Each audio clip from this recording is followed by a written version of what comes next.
Welcome to the rat house, baby, where the truth ain't quiet, and neither are you.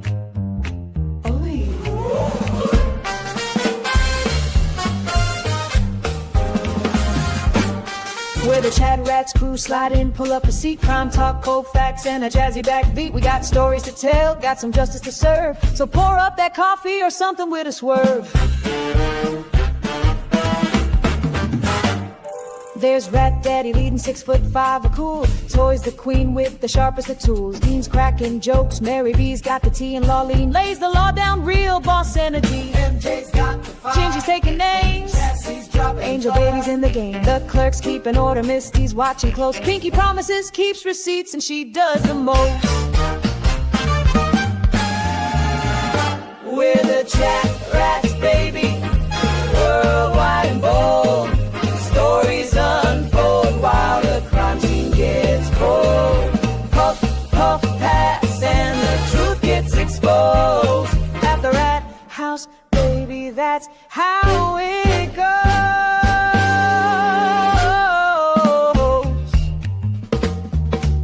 Snap, snap. Cherry lights it up. Cherry lights it up, neon glow behind her head. Tombstones drops the facts that awake the dead. Connor's taking notes, Janine's on the clock. Petty the paralegal keeps the court on lock. Sweet woman, sweet, but she'll sting if you like. Calypso keeps it cool, got that island vibe. Prince Lover's in purple, that Texas pride glowing. Sherry's laughing loud while the facts keep flowing. Bum, bum, bum, bum, bum.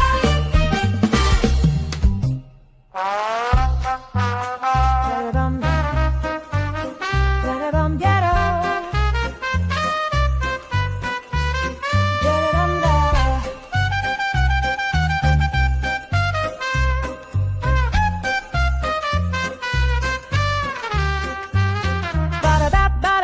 OG coming through, crazy-eyed cheese, oh you better believe. Robo-rat clicks, sparks gears in his head, breaking the code till the lies drop dead. Jump, feel the confidence, jump. We're the chat rats, baby, worldwide and bold.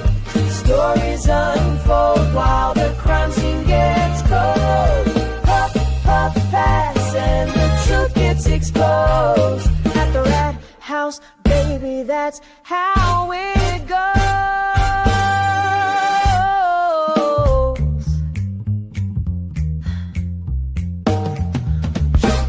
Crime solving, cracks.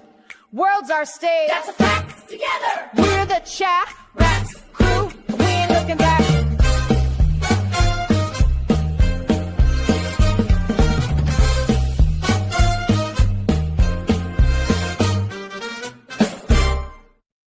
Yo, what's up, everybody? Hello, hello, hello. Welcome to Monday, WTF. What the freak? I just made that up. What y'all doing out there? Ooh, look who's here. Trey, Cheryl, TC, Scarlett's here. I just watched Scarlett's live. Pretty good. Iris. Zach in the house. Hello, Alessi's girl.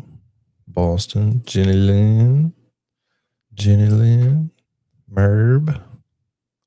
Ooh, Laura J's here. K-Bell's here. Winks, Gingy. What's up, peoples? I'm sure I missed a lot of people. But look who is in the house. It's Merb. What up, Mary B? Hey, how's it going? It's going. What you doing? Monday? I'm just sitting here with my cat. Emily C's here. Hey, Emily. Celebrity in the chat. Everybody. Hello. Bitch. Winks. Guess whose birthday it is up in here? It's Lubin's. Lubin, happy birthday. What's up, guys? Thank you very much. You say happy birthday. How old are you? Officially, I just turned 21. Wow, you can drink now. Okay, I'm 41. That's better. That sounds a lot better. Matches 21 in a bit. It matches your voice a little better. And the goals are modest, chilling goals. So don't be stressed out by the goal. but just hit it. We got a long time, got a long way to go, and no time to get there. So we ain't in a hurry. Tanya, have not seen that person in the chat before. Welcome. What up, Shelly? Jody, I did not get any mini eggs yesterday, but I did get some brunch. I need a latte. Hello. Nice. All right. So we got a bunch of crap to do today.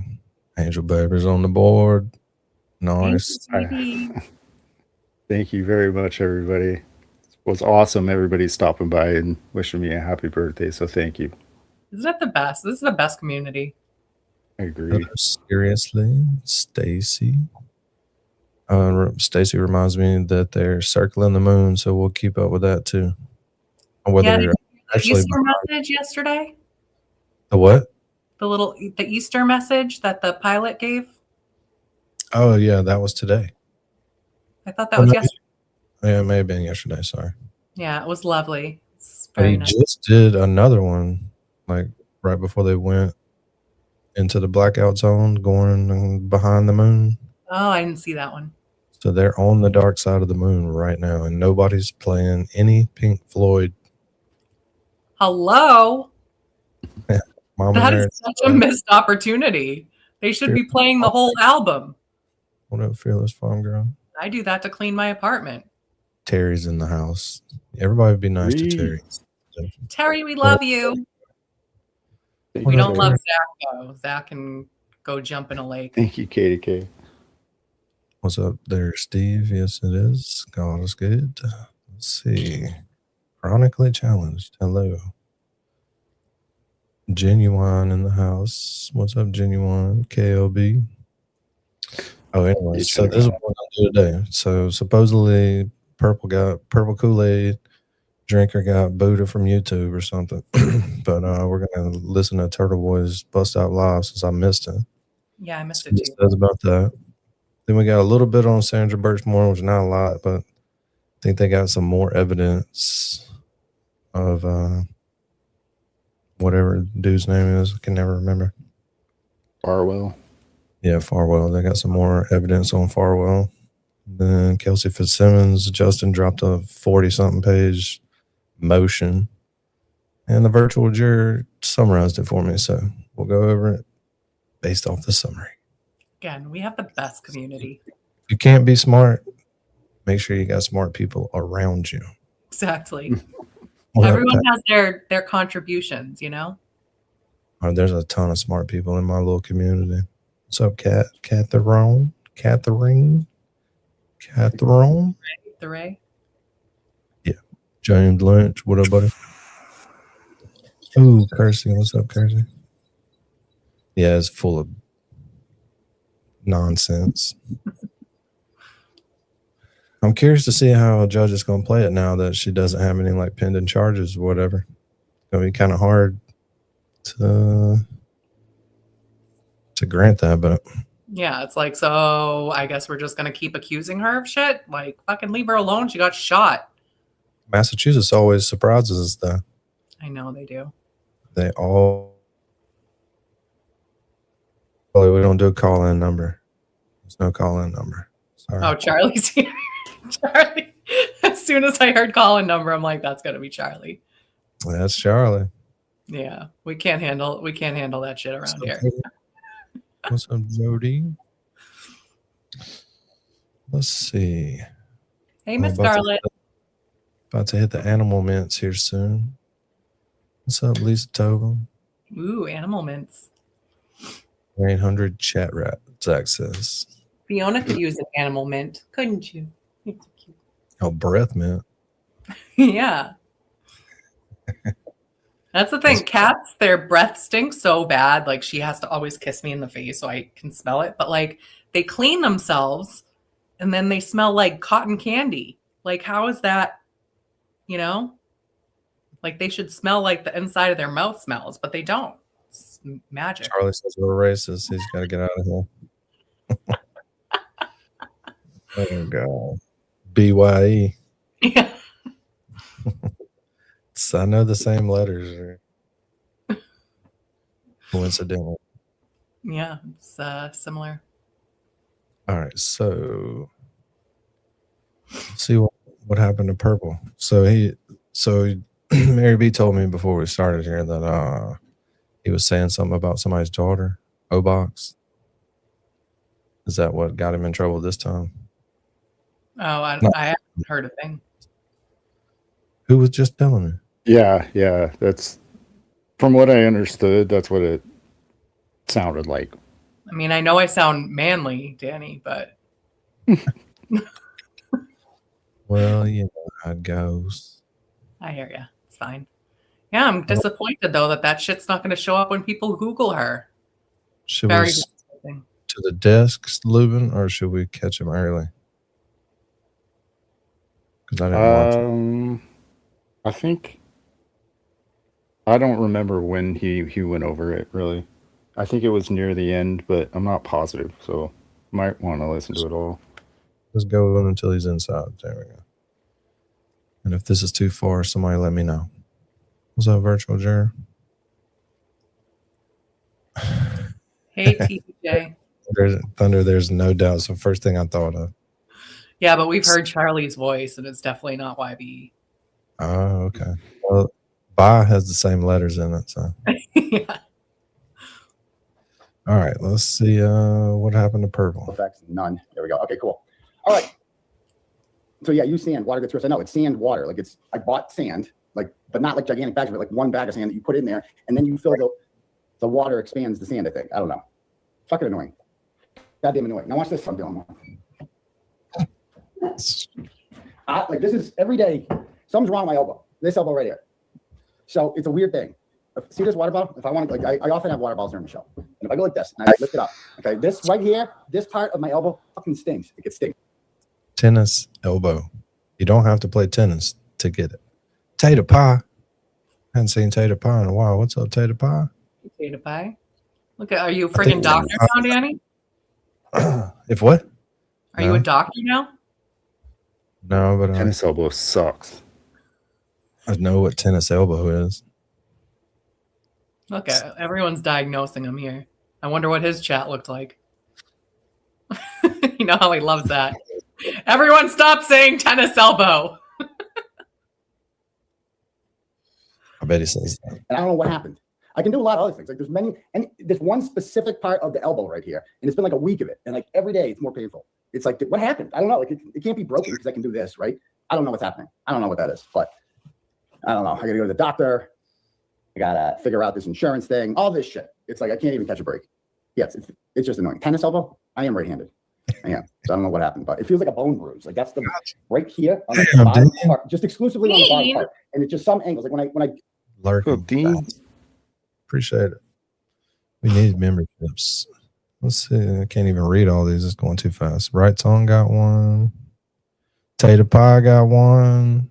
Emily C got one. Waiting for Yannetti got one. I'll let you know who didn't get one. Lubin definitely did not fucking get one. There's no way. You haven't been in the chat in a while anyway. I don't think it really matters anyway. Don't see anybody else that's here, but that's good for the channel. This is all of those people will. Yeah, they're all going to come in and be like, hey, I just got a gifted thing. Dang, Dean. Appreciate it. We love you, Dean. Dang, I was just about to talk bad about him. And then bam. Yeah, He redeems himself. He just redeemed himself. So cool. He got Emily C too. Awesome. Good one. extend my arm like this, and then I want to lift something up, that's when it hurts, which I do often because like this, that hurts. See what I'm saying? That's like pain. I'm like, what is happening here? I don't know. Anyway, so yeah, what's up, everybody? Those are my problems I'm dealing with. I also have court in 2 days in South Boston for a restraining order renewal hearing for 2 parties. It's a 2-party hearing for 2 different orders. So I've never seen this before. I guess we'll both make the case for why we should have an order, and we'll both make the case for why the other. Oh, weird. It's like a mini trial. I'm not going to give away my strategy, but I have been significantly working on it. No, it's not my masturbating arm. Fair Raven. Get it right. The other one. I'm a lefty. But is that weird? Is that weird? I'm a lefty. Duh. Is he a lefty? That's what he said. I didn't know that about him. I didn't know that either. Weird southpaw people. Opposite brain folks. Yeah, left, like I'm all, it's like comes naturally to me. No, get it. It comes naturally to me to use my left for that. And I never really noticed it. I'm like, oh yeah, I never go righty ever. Why? Why is that? Why is it? Is anybody else like that? I don't know. What about the 19%? What do you guys think? Is that like normal? I don't know. Do you guys do it do you do it with the opposite hand? I don't know. I do everything else with my right hand, everything. That just comes naturally to me. My left. It's like, I don't know why. I don't know why. It is natural? Okay. MC Kazi G says it is natural. Or did I ask if it was weird or natural? I forget. Okay, you are making history left and right. I never use my right hand ever. Like I tried doing it once with my right, and just felt weird. You know, it's weird. I don't know. Maybe I'm looking in the mirror too much. I don't know. But anyway, that's that. By the way, if anybody wants their Turtle Jets read, the link is posted at the top of the chat, and I can read those. But yeah, I have court in 2 days in South Boston. It's an open courtroom. I'm not. Again, I don't like turning serious shit like this into like a circus. So that's not what I'm there for. Oh God. But it's a public courtroom. You are willing to attend. You're able to attend. You're welcome to attend. I just ask that if you do attend, that you act appropriately, dress appropriately, no pajama pants. Okay. What? And that's it. Like, come on, people gonna show up in fucking pajama pants. Well, I don't think it's supposed to be like ridiculously cold this time, so you should be able to dress somewhat normally. Like a hot girl. Well, it's not gonna be that. It's not gonna be hot, but it's not gonna be like -2. Yeah. I was just wondering if you're gonna wear your heels. I don't wear heels, and I can't even walk. So that's odd because Lubin can walk great in heels. Well, good for Lubin. I've never been good at it, and now I just don't give a fuck enough to wear heels anymore. Well, damn, Mary B. What's up, people in court? Kimberlina? On the catwalk, yeah. Oh, God. Do my little turn. Sorry. All right. I need to skip some of this till we get to purple. Lindsay Gattani restraining order renewal hearing was packed. It was full that day. So, yeah. I don't know if there's like a Zoom link. I don't know how it works, but I'll be there. And, let's see. Yeah, imagine the judge is going to be banging his head on the stand after 30 minutes. And of course, that's one of the ways it could go is both ROs are granted, both ROs are not granted. Who knows? Yeah, Purple's channel got taken down. I heard he's appealing. Okay, so with the Purple Kool-Aid thing, a lot of people are like, well, he's gross. He's disgusting. So what? So don't listen to him. This censorship thing that we need to take channels down. Like we're celebrating this. Oh, he's sexualizing children. How? Like, what does that mean? Sexualizing children. And I responded today on Twitter to it. I'll show you this thread.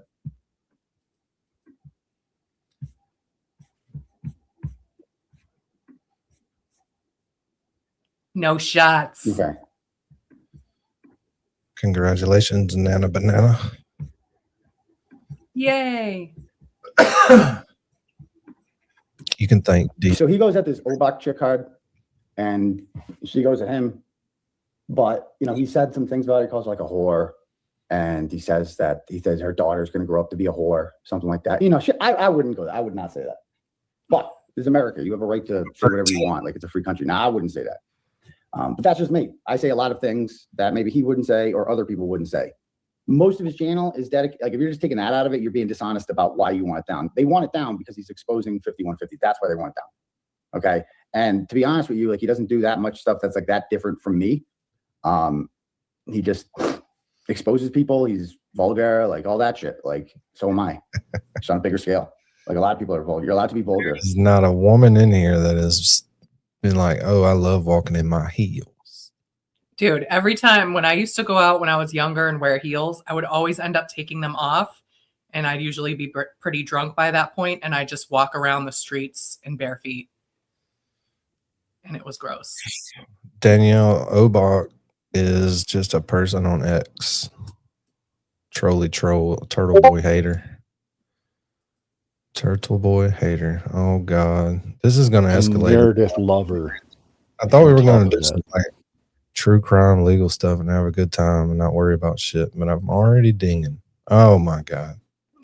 What's happening? Oh my God. I'm gonna show you. Hold on. but I gotta move it. I already know who's friggin' causing trouble right now. I can Who? guess. Who? Yep. BLT. That's definitely BLT. I mean, I don't know who it is. No, it's not. That's me. That's my name. Oh, yeah. It's you. You did it? What is around my waist? Am I just wearing a random red belt? I'm not real sure, but And why am I so unhappy? Because I'm wearing heels, probably. you're staring. You're stare bear. I know, but I have a sad face. Yeah, but you're stare bear. Yeah, that's cool. You're in it. I wonder if they make heeled boots. That's probably a really You bad probably idea. see somebody in the front row right there eating some of them buffalo wings. I love those. WTF? WTF?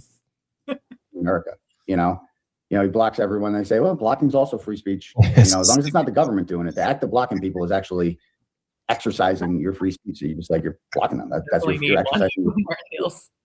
And your right is to critic. You have a right to make burners and then go in there and talk shit about it. That's America. Like, that's the way it's supposed to be. It's not supposed to be about. Nina, there are no real rats here. It's a name I gave to my first 3 friends when we were a little group of people. And that was like 3 years ago, and it just fucking escalated. Now there's many rats in the chat. Like, we just get people taken off of platforms for that. And this is why I do everything on Rumble too. So he is appealing that, and I hope he makes another one if it gets taken down. So like, I see this tweet here that I responded to yesterday. Everybody's eating leftover ham today. So somebody said, let's see, isn't going to hurt my child, she said. Him talking about calling my landlord. So she lives in Kentucky and he lives in Maryland. Okay. They're never going to see each other. Him talking about my landlord, along with inciting others to do the same. So what? That's not talking about calling my landlord and getting information. Jacks. And he might pull up, yeah, I'm sure he's going to go to Kentucky. I'm sure that's in his plan, right? Just like Randall ended up going to Tennessee. That never happened, did it? All these people worried about, oh my God, they said they're going to come. Nobody's ever coming. Nobody's coming, okay? I don't know if you guys noticed that. Like, saying you might pull up somewhere is not against the law. It's not anything. And first of all, you're allowed to pull up. You're allowed to go to someone's house. You're not allowed to go inside it. You're not allowed to trespass, but you're allowed to go and physically stand outside someone's house. And you're allowed to say that you're going to do that, right? And to my knowledge, he hasn't done that. So I'm feeling to see what the big thing is here. So she goes, and getting information saying he might pull up here isn't an absolute threat to my child's well-being. No, it's not a threat to your child's well-being. You know what's a threat to your child's well-being? Cancer, right? Like, people have real problems, right? Disease is a real threat to children. Sexual abuse is a real threat to children, right? This, to me, like the desire to be a victim with some of these people is just mind-boggling. And I would say that, like, it's like, I wouldn't have said that her daughter's gonna grow up to be a whore. I would never say anything like that. I wouldn't. Skirt. Read that. Oh, I'm so sorry. Yikes. Sending love. Well, you came to the right place. I'm going to hug mine extra tight. Mary B is going to dance for you. Oh. Yep. We're going to make her dance later. Oh, we can get a high-heeled techno Viking Mary B. But I'm not him. He is what he is. And if he says that, but like, if your daughter's not going to grow up to be a whore, then what do you care? You know what I mean? If someone were to say, people have said horrific, you should see what Krusty Panties kids said about my daughter. Horrific things. I didn't try to silence her, get her channel taken. I didn't do any of that. It's just like, I don't care. She said disgusting things like your daughter's going to be a gum job warrior, sucking dick under the staircase or something like that. That's what Krusty Panties kid said to me in a message. And I don't care. It's horrific that it's like, it says something about Krusty's parenting that she would say something like that or lack thereof. But at the end of the day, I don't care because my daughter's not going to be that. So I don't care.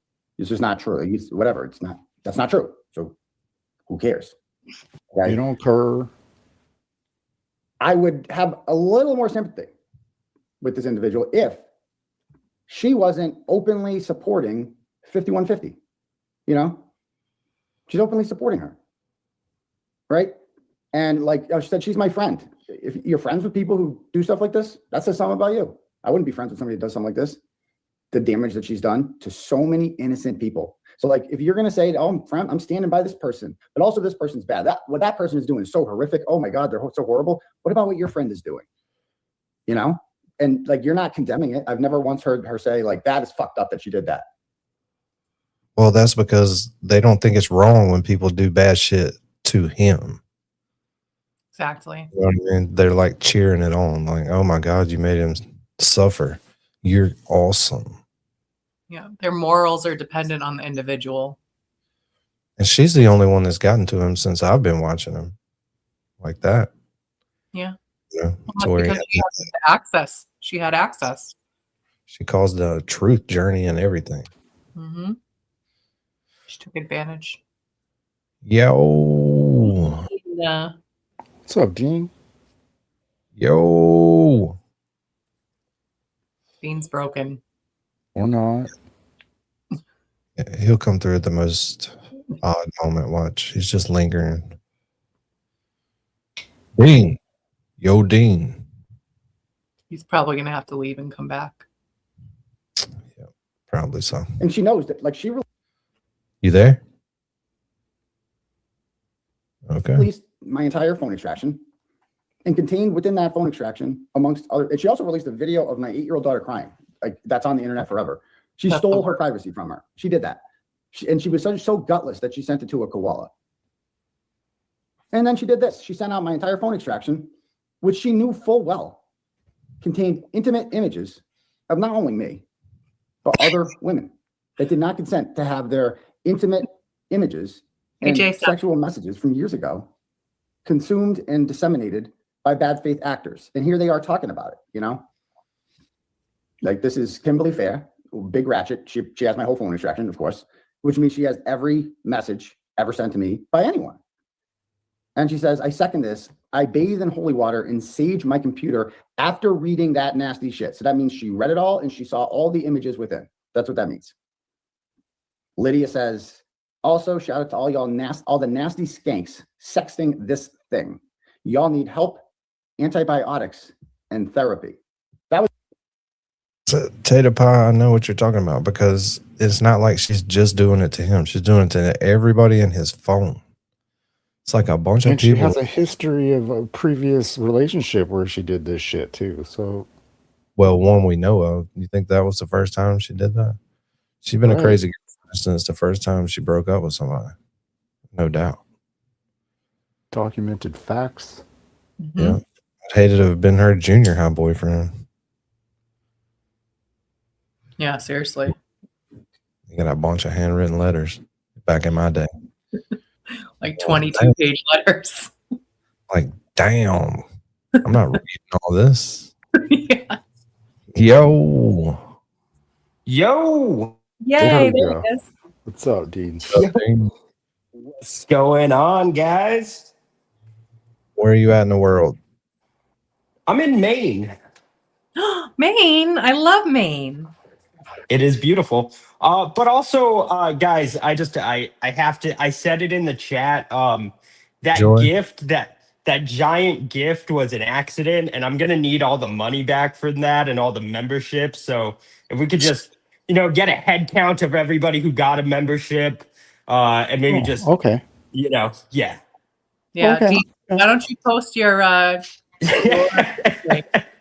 everyone can donate to it. Do you have an Amazon wish list as well? Yes, yeah. Actually, if y'all just want to send gifts, maybe we could, work that out. Even it out, yeah. Yeah. No, but what's going on? Not shit. We're going to watch this little bust out vlog. And then we're going to hit on Kelsey Fitzsimmons a little bit. Not the way you're thinking about. Then we're going to Sandra Birchmore for a second. And then we got some Florida serial killer cold case. Trial day 1, opening statements, baby. Ooh. Let's do it. It's like a cold case from 2002. I don't know. Well, there's only like 2 little bitty news clips about it. So we'll watch those later and then we'll check out opening statements. I think it might be a good one. I don't know. For sure. But if like the opening statements, we'll keep going. Word. That's what's on the agenda. That's what's on the agenda. 2002. That's a year before I graduated high school. That was the year after I graduated high school. Well, that's a good thing it wasn't y'all. You know? Good Long point. ass time ago. Let's take this ride. Let's see what's happening now. This is talking about Purple Kool-Aid Drinker channel got suspended on YouTube, Dean, for like, a hate speech type suspension. Oh, that's shitty. Yeah. But they're appealing. I know they appeal the process and they don't give two fucks about the appeal. So, but it's just kind of like Ray, though. If you're targeting people and talking shit about them, they're going to report you on here. You know what I mean? It's just the way it goes. And some of these people are really good at reporting people. Jimbo Altman got a couple of Jess Machado's streams taken down, and you know what that does? It just demonetizes the stream. So, Yeah, like, stop fucking with people's money. Like, leave them alone. well, if you're going to go in hard on people, they're probably going to have their people come over here and hit the little button. That's what they do. Mass report. They gather up on Twitter and they're like, all right, let's go mass report this page. Boom, they go mass report it. You get 50 reports on the stream where you were talking shit about somebody, and bam. Yeah. I don't want to play that game on my channel. Yeah. I like my channel too much. But that's why I always say the harder you have to work to get it, the more you'll appreciate it. For me. Like Dean had a channel, he didn't give a fuck. He didn't give two shits about his channel. Just threw it away. I still have it, but yeah, you're right. I don't give a shit about it. I have it. I just don't give a shit about it. Yeah. 1,000 subscribers. Yep. Or had that bastard. All right, back to this. Enough about fucking Dean and his channel. He doesn't care about. But I'm not going to bring up your monetized channel, Dean. Oh, please don't. All right, I didn't. It's none of her business to see those messages from women who privately messaged me sexual things. It's not hers. So this is, Meredith did that. And so I have very little sympathy for anyone who stands by her, because you are enabling. And if you're like, I support her still, then you're enabling this. You should condemn this. If you can't condemn this, then then I don't ever want to hear about you crying about being a victim of shit, because you support this. This is disgusting. And she said, I was very clear. Supporting a friend's well-being is not endorsing every action in a legal dispute I'm not party to. I didn't walk that back then. The new internet's not loving the streaming. Well, Like it's whenever he looks. So when he reads his turtle chats now, he like freezes when he starts reading them, which is fine. And if he continues this, then he'll get used to it and he'll know like what kind of face to make when he starts reading something. Yeah, but Dean, can he not just up the speed of his internet? Is that what he needs? Or has he got like low bandwidth there? I have no idea. I just joined. I don't know what we're talking about. What makes your camera freeze up all the time? Like his camera's freezing up since he moved into his new house. Oh, it could be a number of things. It could be the computer, but it probably is his internet. Yeah, he could just get faster internet. Yeah, Because when he like opens something to read something, that's when he freezes. Yeah, that's probably his internet. Yeah, he needs to get the provider to come over there and not do what I did. This shit's fucking blazing fast. I got 20 damn tabs open. Nice. But, it's probably like an old hookup and shit, like outdated hardware and stuff on the house. Because they don't give you new shit. They just flip it back on. You should put that on his supporting. Yeah, put it on his wish list to get the. I don't know who y'all get internet from up there. We have Comcast and like AT&T. I think they mostly have Xfinity. Yeah, Spectrum. I think like sometimes you can get Verizon, but it depends on your area. And it's not really like that many places. It's pretty much like a monopoly of Xfinity. Yeah. I mean, Spectrum. spectrum. All right, back to He's this. friends. So the fact that you're still friends with somebody that does something like this is pretty telling. I don't say Purple is not a friend of mine. He's a guy on the internet I find entertaining. I don't know anything about his life, right? I know his name. I learned it because she doxed him. So whatever, like I learned that about him. But I don't want to know everybody. I don't want to know everybody on the internet. You know, like that's the problem. Hey, A friend- Marilyn. not your friend. You can call it, you could, oh, she's my friend. You've never met her. You're never going to meet her. Melissa Filson. She had a friend. Her name's Deanna. Her name's Lauren. Three. His name's Brad. Those were her friends. She doesn't talk to them anymore. She got rid of them from her life because they wouldn't do what you're doing and go along and co-sign this unhealthy, toxic, destructive behavior. Okay? Yeah. Little girl. Bigger. So yeah, she was like, I didn't walk that back then. I'm not walking it back now. Right? And she goes, supporting a friend's well-being. How are you supporting her? So are you saying she's mentally ill? Because if that's what you're saying, if you want to support her mental, well, if you're saying she's mentally ill, then just say it. And if you want to support her mental illness, then you would help her seek. But weird girl, why do you say that? Are you saying that about his content, or do you know him from X? Because I've watched a couple of his shows. He just sits there and talks. I guess I've missed the good parts. I guess He's definitely like got that that toxic masculinity vibe, as they say. But it's as long as you know what you're getting into, then it's fine. People are just who they are. Yeah, I mean, I've watched a couple of his shows. It seems like he's doing one thing, he's chasing Meredith. Yeah. He says he has an army to get back on or whatever, but what he didn't realize is she has a little army, a little troll. Yeah, she does. Yeah, and they might not be numerous, but they're very active. Shit, that's dangerous in this world because, I mean, like I said, if that's the content you're doing, then when people report you, the bot goes back and checks what the report is at the time, and if you're talking shit, using that strong language. Yeah. It's all AI. So it's like, it's not like a human went and looked at the stream.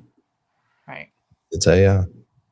It's a bot. Your life is based off of whether or not a bot wants to kick you off. And if it kicks you, buddy, good fucking luck. Good fucking luck. But Turtle Boy said he has an actual call person. That is that's hard to do. To have an actual person like Jay Brill knows the president of YouTube, Yeah, I mean, well, that's the thing is if you're a big channel, then they'll probably give you a lot more attention. They want to keep you.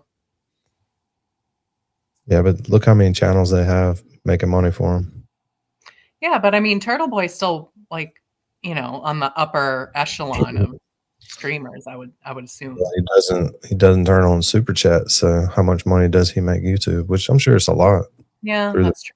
Memberships are open, and the views, but you're making money off the watch ads there, and YouTube's just getting 30% of them. I was thinking about it the other night. He had so many people. I think there's some people that won't Cash App. There's a lot of people on here that won't Cash App, but they'll super chat. I think you make more money overall through the month if you just turned them on. You might pay YouTube more, but you would have more money in your little pile. Yeah, but people don't want to do Cash App. Some people do. Some people want to do Cash App and PayPal because they care about the creator. But most people want their fucking comment on the stream. You know what I mean? And that's and so even if you were to turn your super chats off, they're still not going to give you a Cash App or PayPal, even though they would have given you a super chat. Well, I think where Turtle Boy has a benefit is that he was not monetized for many years after the pandemic. He wasn't monetized for 5 years, so he had to develop his own way to get things. Oh, I'm not saying turn it off either. I'm not saying turn it off. I'm just saying both. Use both. Yeah, but I think more people would opt into the super chats. Exactly. Yeah. There's a lot of people that aren't sending money because that's what they want to send it on YouTube. Right. Yep. If you did that, of course, she would tell you to fuck off and never talk to you again. but you're not saying that. So you're co-signing this. You know, you're not endorsing every action in a legal dispute that I'm not a party to. Yet you want other people to give a fuck about your dispute with this guy, because we're not parties to it. So why the fuck does anybody care about that? Right? If that's what you're saying, well, I'm not a party to that. So don't act like that's deflection. You know this is wrong. You know, like you're not above getting involved in a dispute and sharing your opinions on something. That doesn't involve you. You're not above that. That's not something, whatever. So like, please give me a break. Give me a break. So yeah, I'll be dealing with that Wednesday. Maybe we'll see some of you people there. It's scheduled for 9:30. You know, it is what it is. But let me read some turtle chats here. Since you have any Turtle Rider attorneys, you can get to read the new KR filings. She's I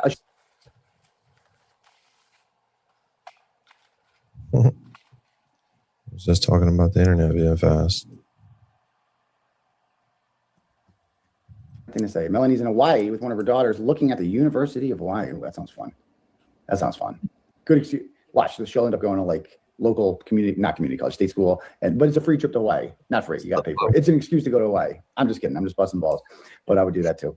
Because my lawyer just went to Scotland to look at colleges. If his son goes to Scotland. Actually, it was exactly 4 years ago today. I was in Scotland on my solo vacay. It was amazing. That says it's like Turtle Boy Meredith Super Bowl. Thursday at 7 o'clock. I was going to go on today, but I said, you know what? Why don't we wait until after the hearing? Because there's just too much stuff I don't want to talk about right now. You know what I mean? What up, Garth? Okay. All right. Anybody else? All right. Let's get out of that thing. Let's see. One small Sandra Birchmore news thing, and I'm sure a lot of people in here know about it already. Let's see what these people say about this. Revelations from prosecutors in the case involving Stoughton police officer Matthew Farwell and the death of young Sandra Birchmore. Good evening, everyone. I'm Ed Hardy. And I'm Maria Stefanos. Farwell is charged. We want to make sure we do a lot of commentating over this new stuff, Dean. Dean, what are you doing right now? Eating? No, I'm actually shaving my face. Oh, God. That's what that noise is. I'm sorry. Yeah. Okay. With killing Birchmore because he believed the 23-year-old would disclose their sexual relationship that began when she was a minor. Federal prosecutors say he killed her and staged the scene to look like a suicide. But in this filing... Did he say Sarah?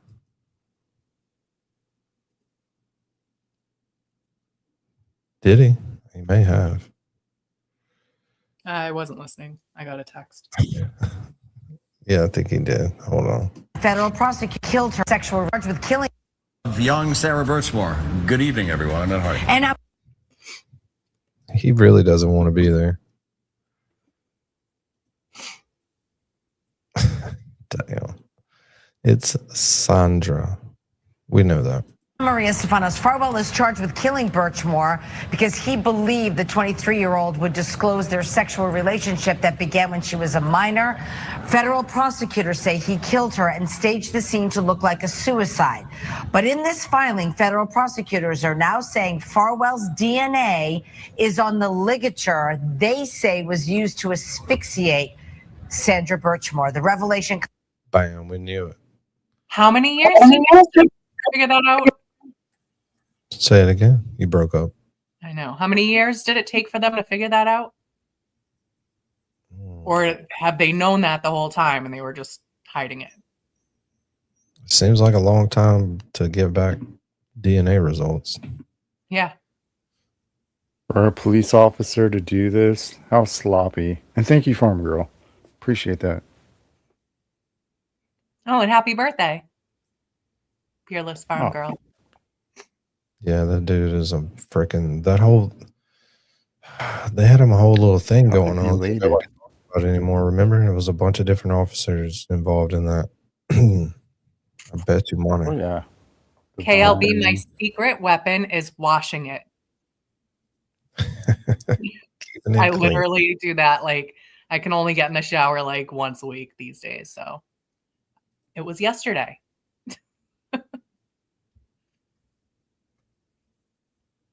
All right. Let's see.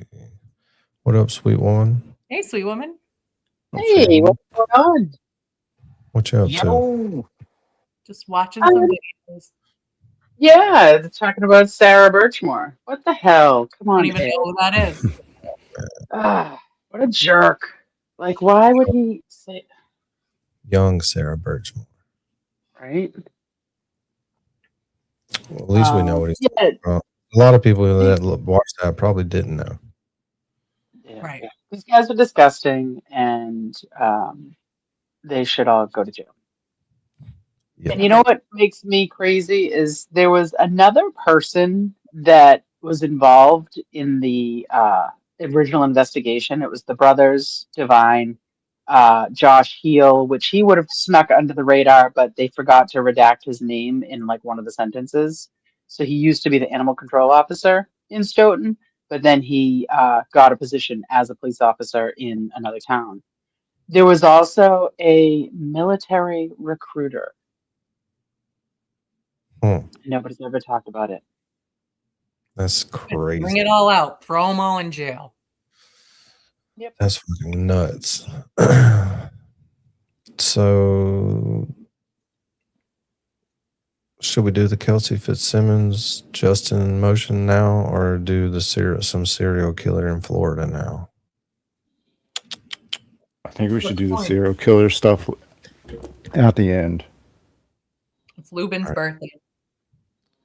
Yes, So I feel like if we want to stay on this serial killer story, it would be easier. I agree. Good one. All right, let me find this documente.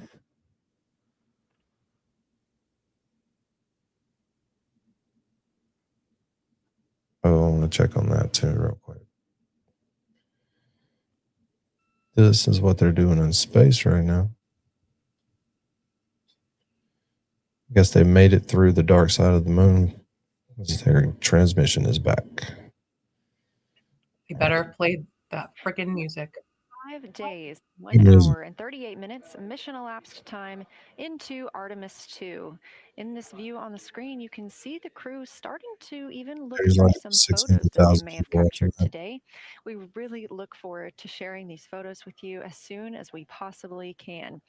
And the best way to keep up with those is to follow NASA on social media. You can do so at NASA, and for this mission specifically, at NASA Artemis.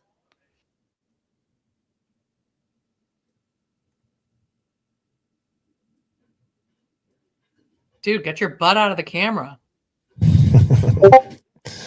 Exactly. Like, do you forget that it's there? There you go.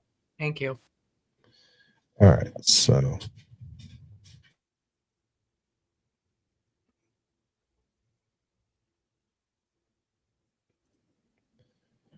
this bad boy is a good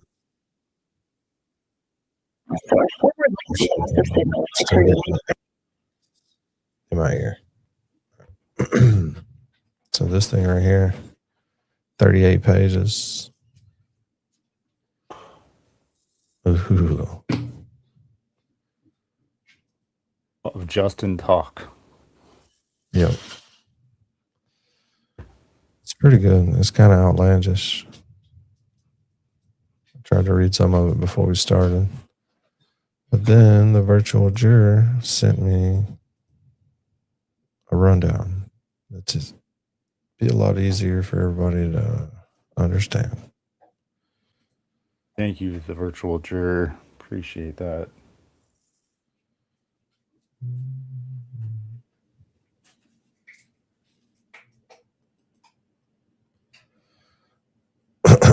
All right, so I guess I'll have to read that off of here while we just look at this for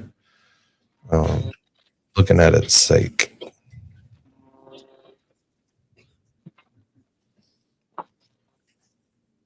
All right, so this is the verified motion to further temporary orders. 38 pages. So, all right. So Justin's asking the court to implement several specific orders. All right. 1, custody and parenting time. He has continued sole legal and physical custody of the child. My dogs, sorry. They're loud. 2, the mother's supervised parenting time. He proposes the mother have 5 hours a week supervised at like a center in Medford, and she has to pay for that. Social media restriction. Both parents would be prohibited from posting any photos or videos of the child. Health and safety requirements. He asked that the mother continue mental health treatment and provide him with information about it. So he wants, I guess, a note from her doctor. That's kind of crazy. Yeah, meanwhile, he should probably start some fucking treatment, but whatever. Yeah, and he wants her to undergo a 14-panel hair follicle drug and alcohol test. About you, like, he needs to do all this shit. Right? He says in this that he's taken 2 recently, and they can he's come up clean. Hair follicle tests? Yeah, I guess the same test he's trying to get her to take. He must have shaved his head. Yeah. Well, if you don't have a lot of fat content, then pot doesn't really stay in your system that long. Well, and I think the other drugs that he's accused of doing exit your system even quicker. Very quickly, yeah. All right, so yeah, let's see. Communication through the family wizard. Any child-related matters got to go through the Family Wizard app. So we got some initial orders in 2025. He obtained an emergency abuse prevention order, which granted him custody and prohibited the mother from contacting him or the child. That was in June 2025. July 2025, she was charged with serious crimes, including armed assault to murder and assault with a dangerous weapon. She was recently found not guilty of assault by means of a dangerous weapon in a bench trial. Which means that she didn't do it, according to the law. Hold on, let me get these.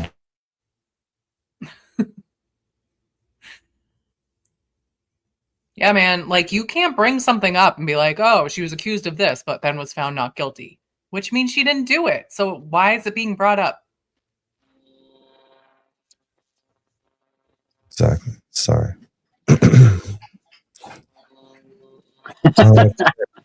Current living and employment. The father lives with the child at his parents' home in Stowe and is an EMT firefighter on paid leave.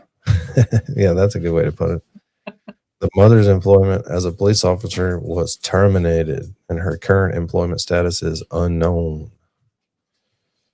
Yeah, that's a good way to slip it there. Yeah, it's all wording. Like, you could say the same exact thing about both of them. Yeah, so previous stipulations in October 25, they agreed the father would have custody while the mother was incarcerated. It's not like a decision. Sorry, I'm trying to move this a little bit. It's not really lined up together, but whatever. The document outlines the Massachusetts law governing custody. 1, best interest of the child. Courts must consider any past or present abuse as a factor in the child's best interests. Custody factors. Judges look at who has been the primary caretaker, the need for stability, and the parent's ability to cooperate and communicate effectively for joint custody to work.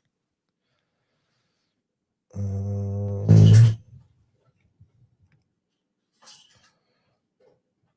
right, sorry. Making sure I didn't skip some.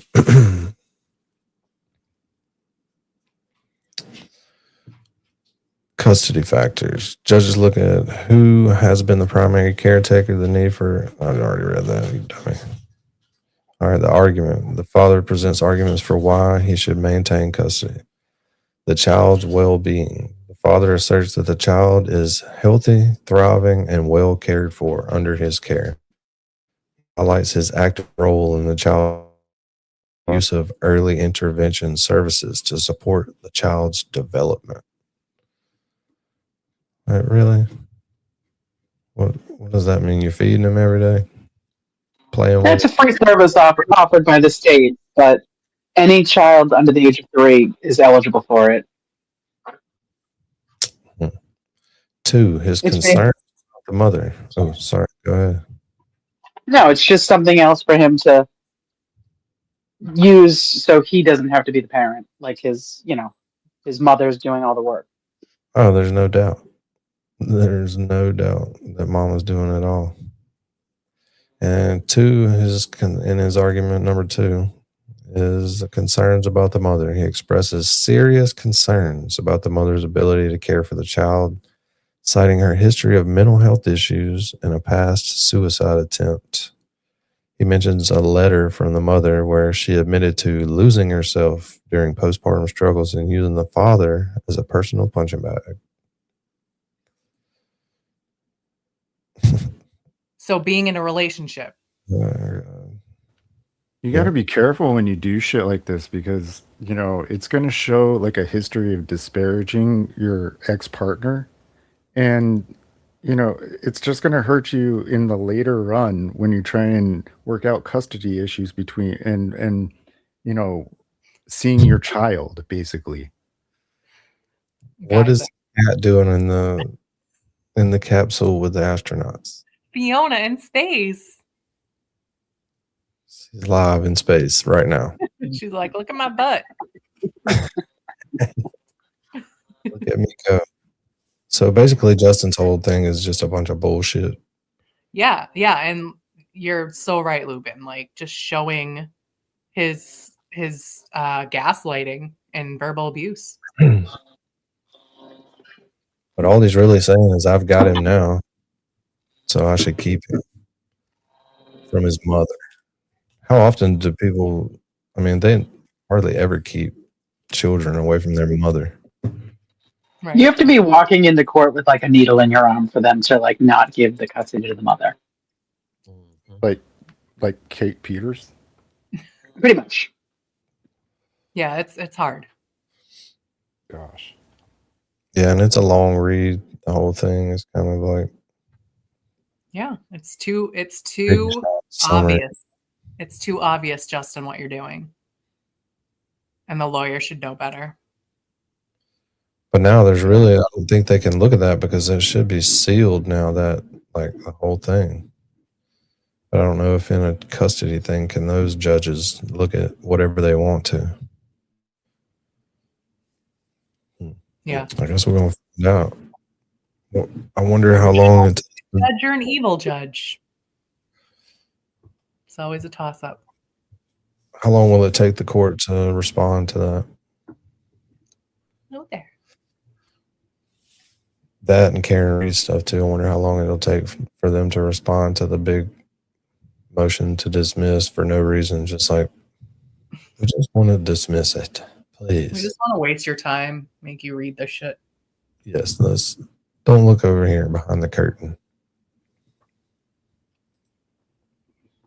All right, now we'll go to this. Florida serial killer, cold case. So we're going to get as much background as we can, which is about 4 minutes. Then we'll see what famous are like. This went for nearly 24 years. Yeah. This was in Orlando. A College Park mom was found murdered. And now today, jury selection is finally underway for the man accused of killing her. And this is kind of a complicated case because this man has been identified as a serial killer. He's already been facing charges for a murder, at least one murder out in California. And so obviously this case has garnered a lot of attention. People want to know 24 years later, what's going to happen. So our Mike Valenti, our community correspondent in Orlando, was in court today with the latest. Here's his report. The 59-year-old Hunter is accused of strangling Teresa Green in College Park in 2002 and then putting her body in the trunk. That dude is kind of creepy looking, isn't he? Yeah, what's up with that beard? It's pretty serious. Looks like tusks. Pretty serious. Arrest warrant, an Orlando police detective claimed that Hunter used an alias in Orlando, Mike Berry, and was at a small party with Green the night Look how shitty the cameras were in 2002. she was last seen alive. Hunter was indicted in Green's death in 2014. At that time, he was in California, serving a more than 100-year sentence for the unrelated killing of another woman. A year after his indictment in Florida, Hunter was extradited to the Sunshine State, and he's been in the Orange County Jail ever since. So his name is Demorris Hunter, and that is who is accused of killing the That's a pretty cool little setup they got right there. You know what I mean? Pretty smart. Go to Yeah, like they're having a little, like, you know, just having some tea and discussing shit. yeah, that's the microphone I want. SM7B. No, Yeah. it's a bad one. Why does every big show have it if it's not real good? his mom 24 years ago, and you just feel for her family to have to go through 2 decades. Well, people of have so many waiting questions. for Like, if justice. this guy was accused and convicted in California and was serving, was sentenced to 110 years for that crime. Well, I think it took a while for them to figure out who, was their suspect in this case. And so during that time, he was also accused of at least one other murder. So it'll be an interesting case to follow. Yeah, we're going to see about it. And there's one more little news thing I found, and this is it. Thank you, Marilyn. Yeah, thank you, Marilyn. Appreciate it. Regular RN, always coming through hot.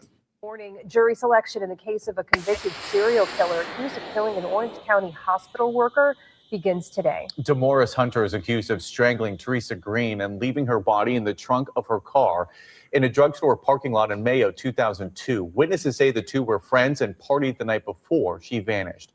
Hunter has a long criminal history, initially convicted back in 1985 in California for killing a man and hurting 2 others. He was released from prison 12 years later, then murdered a woman in California, went back to jail and sentenced to 110 years. Hunter has been in custody since 2003, and jail since 2015.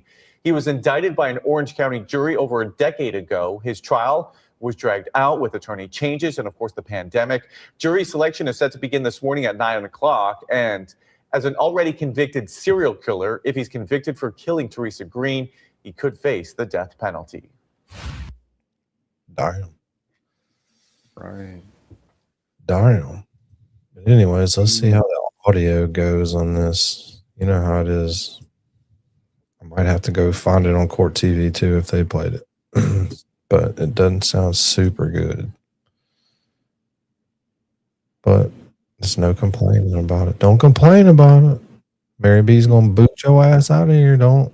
Yeah, we're not listening to fucking complaining around here. Don't pull that shit on Mary B. She will go nuts. Yeah, I'm all set. But this is what you call opening statements. So hopefully you people can get back into a little bit of trial shit. We'll do some more drama in a minute. We've only been on an hour. If these aren't any good, we'll bail on it. Don't fucking leave.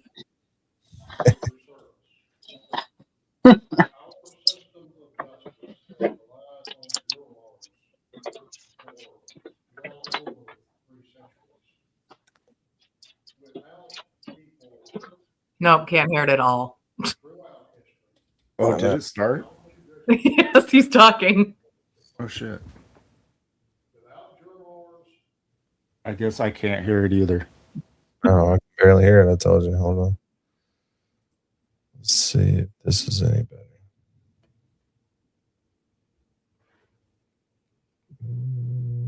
Right here. Dun, dun. Try this one. Unmute it. With that, let me try to tell you what this case is really about.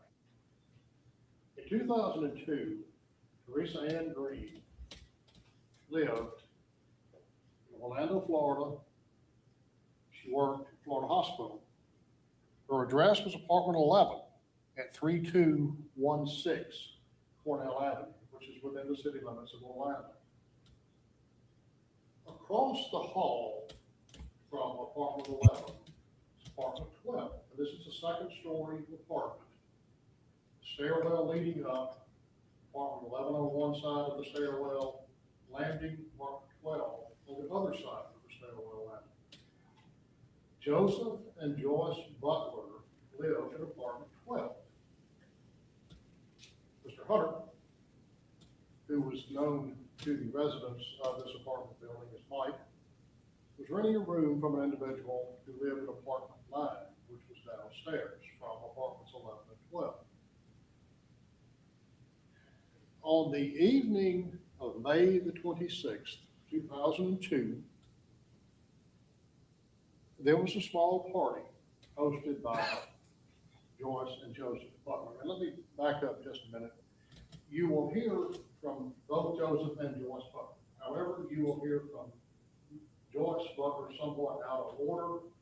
She came down sick over the weekend and will be testifying remotely, so she will be later in the day. Logically, she would testify right after or right before Joseph Butler, but we're having to make accommodations because she came down with COVID. So we're adjusting on the fly for that. Anyway, Teresa Ann Green was last seen alive about 2:30 in the morning, May the 26th. 2:30 in the morning is when Joyce Butler shut the party down because she had to go to work the next day. So Joseph Butler kicked everybody out. Teresa Ann Green was attending this party with a gentleman then known to everyone as Mike. Now we know that was Demorris Hunter. Everybody leaves the party. Everyone returns to their residences. Mr. Hunter and Ms. Green go to apartment 11. A few minutes later, a lady named Lida Green, I believe is her name, who is Ms. Butler's daughter, goes over to check on Teresa Green and knocks on the door of apartment 11. Mr. Hunter answers the door. Ms. Green inquires about Ms. Green's well-being. He says she was upset. She's calmed down. A few minutes later, she goes back, checks again, knocks on the door, there's no answer. Now, 7 o'clock the next morning, Mr. Hunter knocks on Joseph and Joyce Butler's door and asks to see Joseph. 7 o'clock Sunday morning. Then, Mr. Butler is asked by Demorris Hunter to follow Mr. Hunter, who was driving the car along to Teresa Ann Green. I said Lida Green, I meant Lida Moore, my apologies. Two names, I get them all mixed up. Anyway, Mr. Hunter had never been seen to drive Ms. Green's car before, but he was. You don't want to fuck them up in your opening statements, though. Come on now. Oh, sorry, his names. It always fucking with me. Yeah, my man needs to do better storytelling too. His voice is very monotone. I sped him up though, so we'll see if that helps a little. Okay. He asked Mr. Butler to follow him in a van that Mr. Hunter was using at the time for work van. And Mr. Butler does this. They set out driving towards him. As he moves around in the room, it moves around in my headset. It's fucking weird. Mr. Hunter parks the victim's vehicle. Mr. Hunter waits in the van, moves over to the passenger seat eventually, and then I think he may have gone in the Walgreens perhaps to get aspirin or alcohol or something, and maybe cigarettes, I'm not sure which it was. Realized he didn't have his money with him, so he came back down the passenger seat, waited till Mr. Hunter got back in the car, in the van. Mr. Hunter says to Mr. Butler, I did something really bad. Mr. Butler said, nope, I don't want to hear anything else. Let's just go out. So they drive the van, Mr. Hunter driving, return back to Cornell Avenue. Last time Mr. Hunter seen him. Ms. Green, like I said, works at the hospital. She did not report for work on the 26th or on the 27th. So then her son and relative call law enforcement arrives. They go in or enter Ms. Green's apartment. They find a hole in the drywall, which roughly shoulder width. You'll see a photograph of it, I believe. they find a lady's purse on the bed. It's been dumped out, all the contents strewn all over the bed. And they find a broken lady's wristwatch in the library for his belongings. Law enforcement, like I said, is on the scene. They speak to the butlers. They learn about the trip to Sanford. They ask Sanford police to look for Ms. Reed's vehicle. They find it in the Walgreens parking lot. Just for doing what they're saying. Sanford Fire is called to the scene as well to assist in gaining entry into the vehicle. By this time, Orlando Police Department detectives and crime scene personnel are on scene, as well as Sanford Police and Sanford Fire. They ultimately succeed.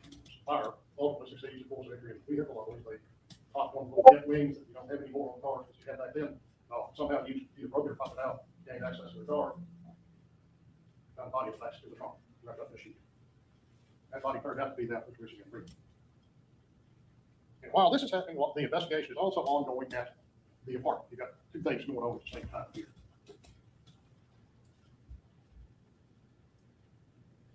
The van belonged to another individual, and like I said, it was being made available to Mr. Hunter for his use. The van is ultimately reported as stolen. The van is ultimately found burning on the side of the road in Houston, Texas. A warrant by this time had been issued for Mr. Hunter, who had been identified as Mark Sandy Hunter, rather than the name that people knew by as Mike. The warrant had been issued for his arrest. And Mr. Hunter was ultimately taken into custody in Houston, Texas. This is an overview of what we expect the evidence to show. I'm not talking about every single witness. That's for a later time. This is an overview. You will hear from various technical witnesses. You will hear from the medical examiner who will describe Ms. Green's death. That's right. All right, so look, check this out. You will hear from the arson investigator. You will hear from crime scene. Stop. All right. The space people, the spacers are going, or well, the sun came into view for a second. Well, not for a second, but until it was eclipsed. Pretty cool.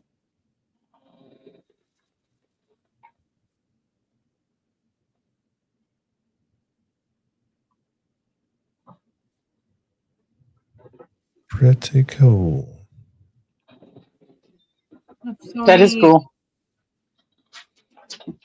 Then I got another shot of the moon here for you. Check this out. I think I can get him before he gets there. Golden range. That's no moon. Sorry. It's a space station. Too big to be a space station. Poor Fiona. My poor baby. That could also definitely be Brando's ass too. Yeah. Although Brando doesn't show his ass as much as Fiona does. How did Fiona get into space? That's what I'm wondering. She's magical. All right, let's see if we can just see how long this is. It's not very long. And then, yeah, it's like his is almost over, and the other guy goes for like 5 minutes. Struggle through it, and then we'll see what happens. Detectives, and you'll hear from civilian witnesses. At the conclusion of this evidence, the state will ask you to return the verdict, finding Mr. Hunter guilty as charged, murder in first degree. Thank you. Oh, the whistly S's. Good morning, members of the jury. On behalf of Mr. Guerrero and Mr. Hunter, we would like to thank you for your service as well. As counsel said, we could not do this without your participation. We know that you will pay attention to the evidence that's presented and do your job as instructed by the court. This case is not about speculation. It's not about suspicion. It's not about assumptions. It's about proof. Whether the state of Florida can prove beyond a reasonable doubt that this is a premeditated first-degree murder. They cannot.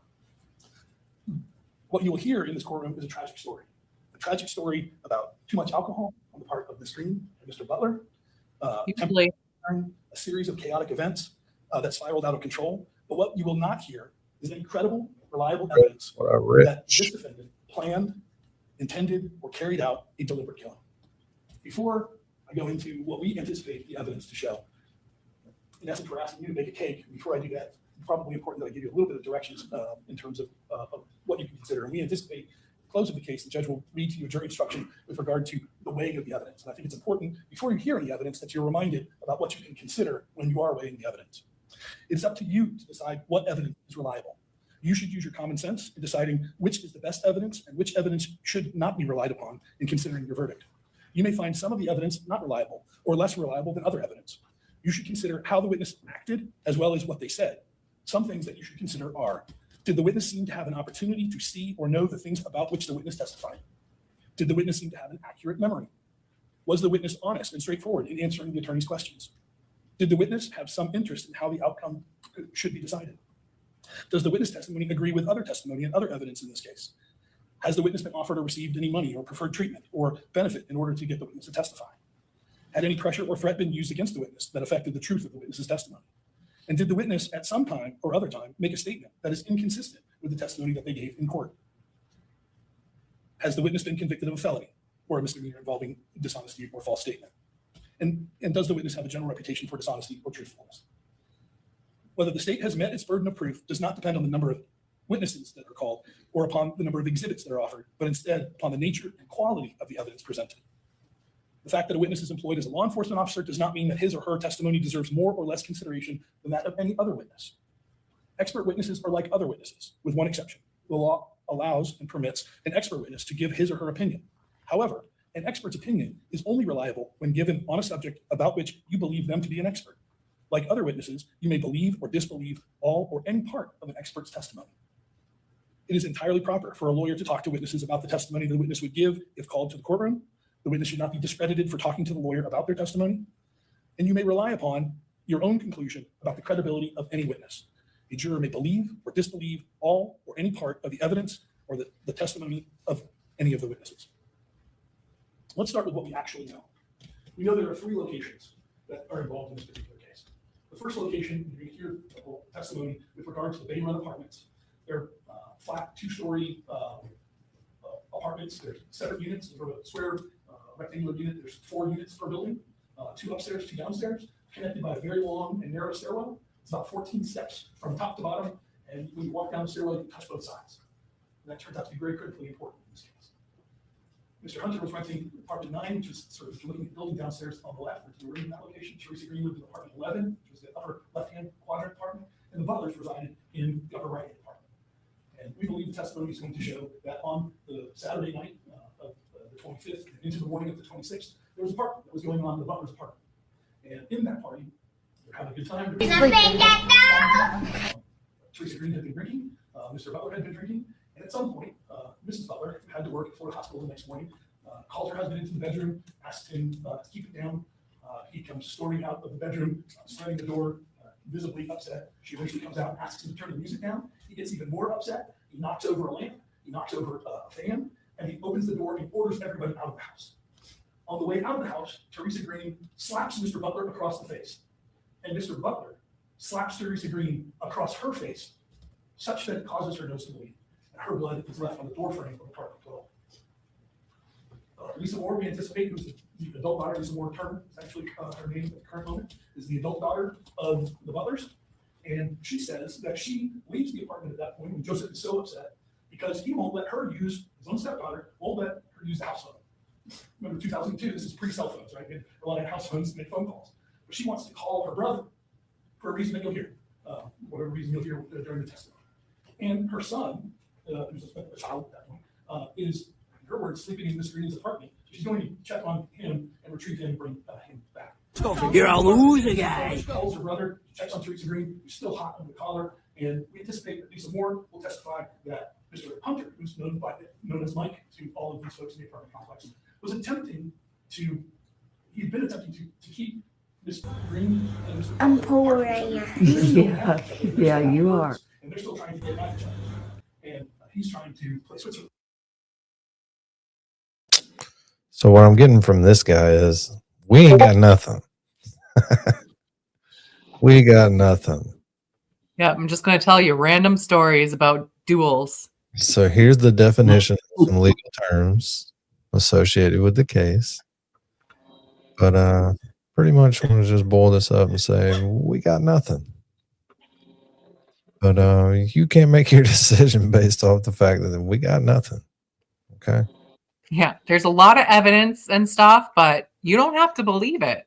No, unless you believe it. But if you don't believe it, then you shouldn't believe it. It's only like another. Exactly. It's only like 4 more minutes. You'll be all right.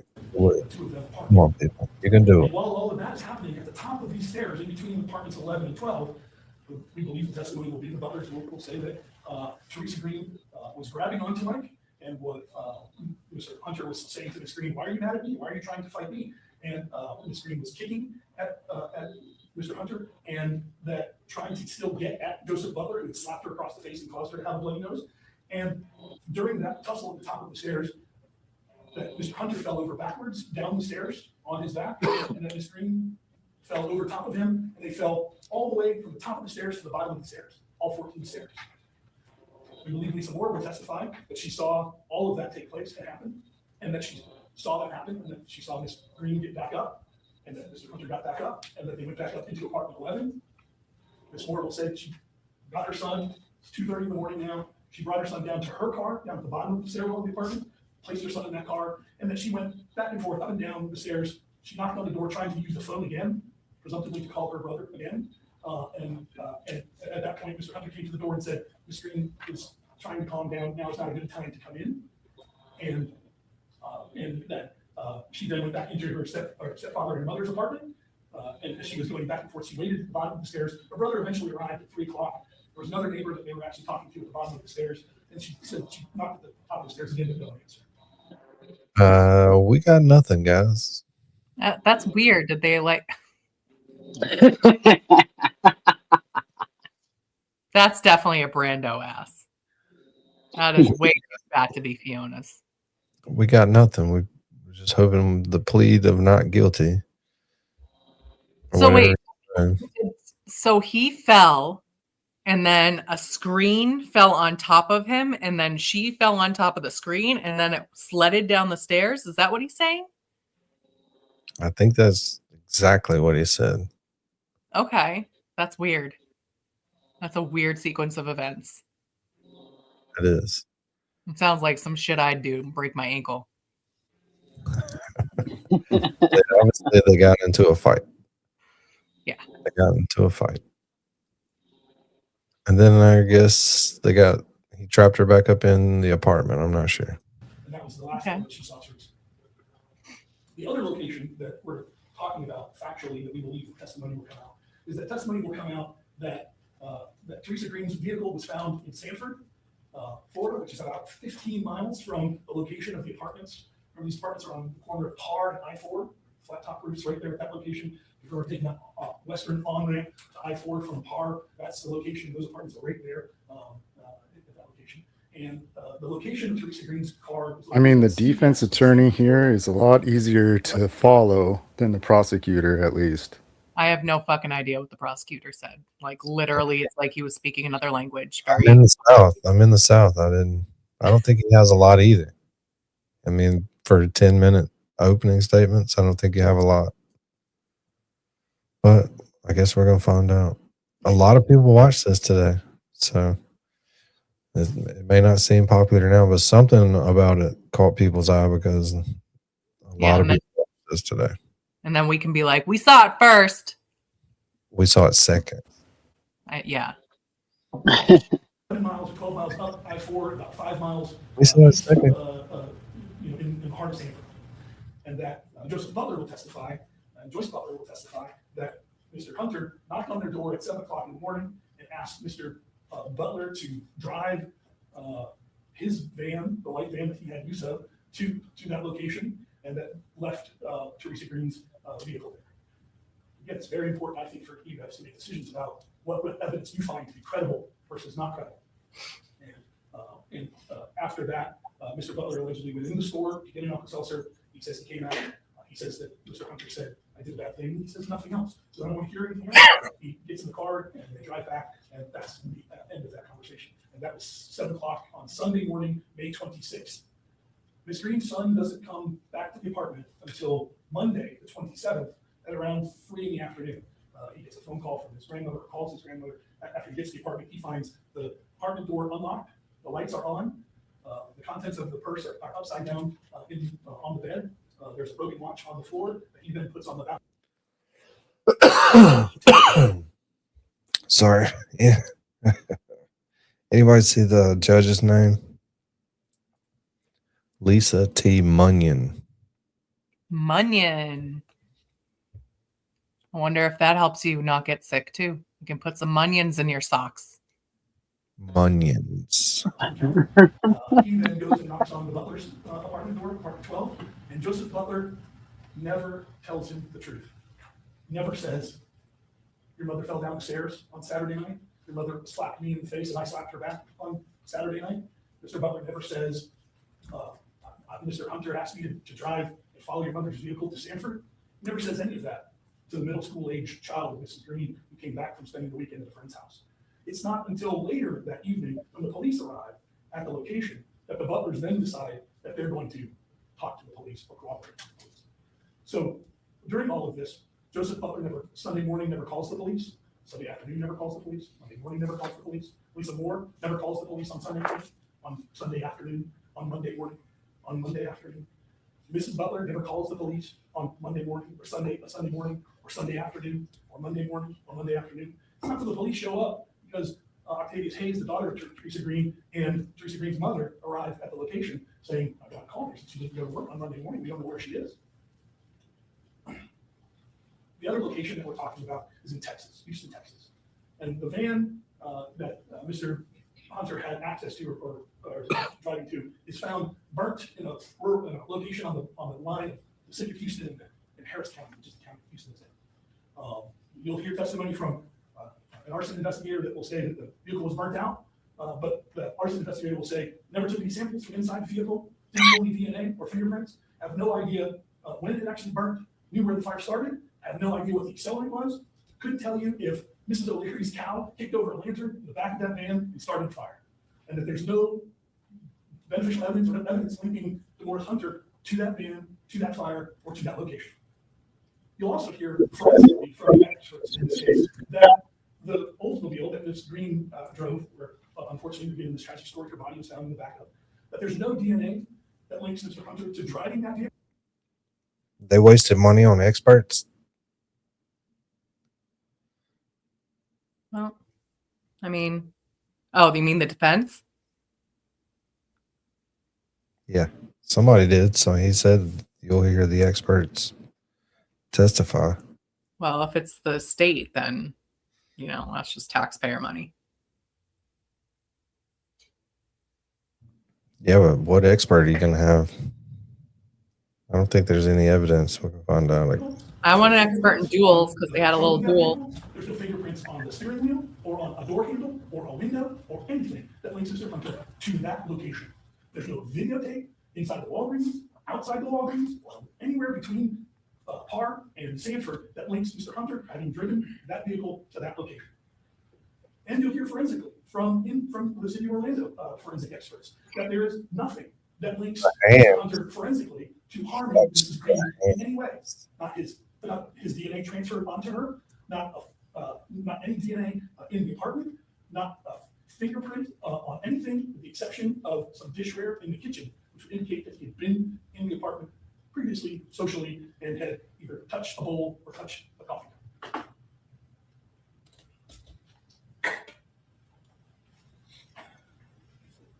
You will hear from the medical examiner that this is not a calculated execution. This is obviously the events of that Saturday night and Sunday morning are confusion and instability as to what happens to people whose judgment is clouded by alcohol consumption. You will hear that Ms. Green had a blood alcohol level almost a 0.30, which is almost 4 times the legal limit to drive. And at that level of alcohol impairment, that is severe impairment, which can cause death. You'll hear the medical examiner say, if her body was found in her bed in her apartment, I would believe that she died of alcohol poisoning. In addition, you'll hear the medical examiner say that the hyoid bones in the neck, which often fracture during needle strangulation, that those were not fractured, that those were dislocated. And that's a critical piece of evidence. You will see no signs of manual strangulation in terms of bruising, or there's a specific scientific word called petechiae, which looks like little ant bites when someone has been strangled. The blood vessels in their neck pop, and the blood vessels in their eyes get little red dots. That's called petechiae. listed for that. You'll see an absence of that in this case. There are no eyewitnesses to any killing. No one saw my client harm this woman in any way in her apartment. There's no forensic evidence tying Mr. Hunter to the apartment, with the exception of the fingerprints I mentioned earlier on the dishware. The state wants you to conclude that this was an intentional murder, yet their own medical evidence opens the door to accidental death. Talked about the butlers, which we believe are the state's star witnesses in this case, the fact that they did not notify the police, the fact that they were untruthful to the middle school age child of the victim, and they were initially uncooperative or less than forthcoming to investigators. Their testimony is inconsistent, it is self-serving. What's up, Lolly? What's up, Lolly? Guys Hey, girl. What's going on? and girls. Hey, Lolene. Woman, hello. Well, we're these attorneys, and they're not not very good. Yeah, you got to fill me in real quick because I didn't get to turn it on until y'all were talking about how bad the prosecution's opening statement was compared to this. So, where is this and what's going on? It's Florida, man. And it's a 2002 case. They arrested him like 2003, but they put it off since then somehow. Crazy. That's insane. COVID put it off more. From 2003? 2002, yeah, and they arrested him in 03. So, what is he charged with?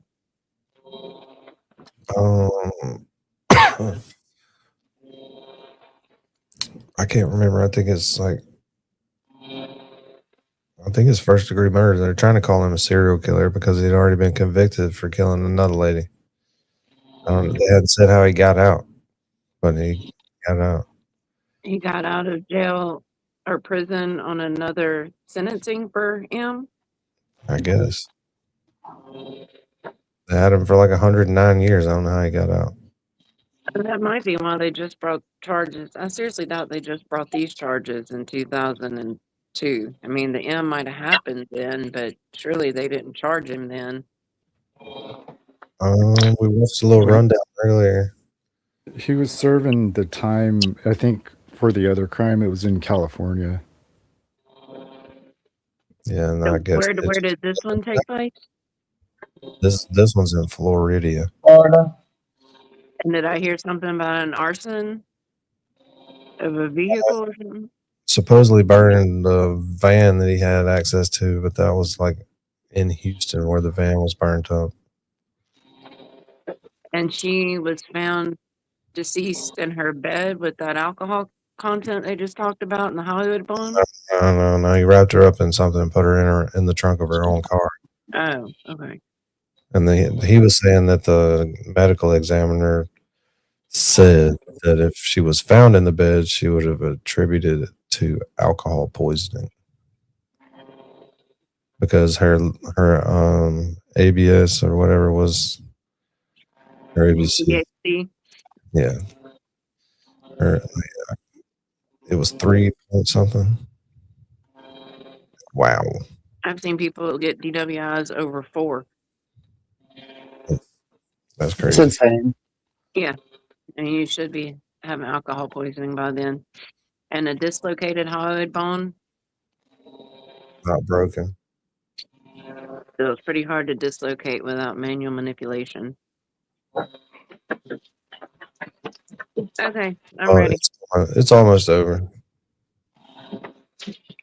It's almost over. A lot of people watched it today, so I figured it was pretty good. Maybe the witnesses are good. Is unreliable, and they have every reason to distance themselves from this situation that started in their apartment under their own roof.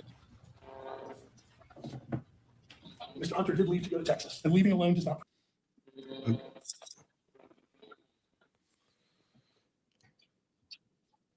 Upstairs, on the right. And who did you live there with at the time? My wife and What's her name? Joyce, brother. What did she do back in 2002? She worked at the hospital.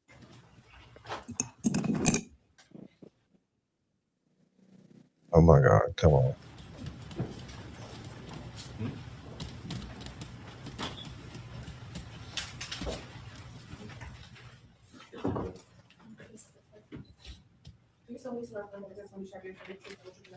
Yes. You can be seated, sir. I got the witness's name on the screen behind him. Could you state your name and spell your last name for the court recorder, please? Joseph Butler. Wow. B-U-T-L-E-R. Thank you. May inquire. Thank you, Your Honor. Good morning, sir. Morning. What do you do for a living now? In the back. I do floors and crossing guard. Okay. What kind of work have you done in the past? Floors. Worked in the recovery room. Did maintenance. Study. Did you say you're a crossing guard now? Yeah. Where do you do that? In Orlando. Like a school crossing? Or? Let me direct your attention back to 2002. What did you do for a living back then? I was working at the hospital. What did you do for the hospital? I was doing floors at the time. Okay, I see. And where did you live back then? In the apartments. Do you remember the name of the apartment? Nah. Okay. Was the apartment that you lived in located at 3216 Cornell Avenue, specifically apartment 12? Yes. All right. Was that in Orange County? I think so, yes. Okay. May I approach her? Yes. Show me what marked the State's Exhibit H for identification. You recognize what that photograph shows? Yes, yes. What is that? That's apartment. Is that the apartment that you lived in? It's kind of an updated picture. Yeah, that's it. That's it. Does it fairly accurately show what the apartment looked like then? Yes. Now, why did they not let this guy do the opening statements? They let fucking Colonel Sanders do the fucking opening statements, and nobody understood a fucking word he said.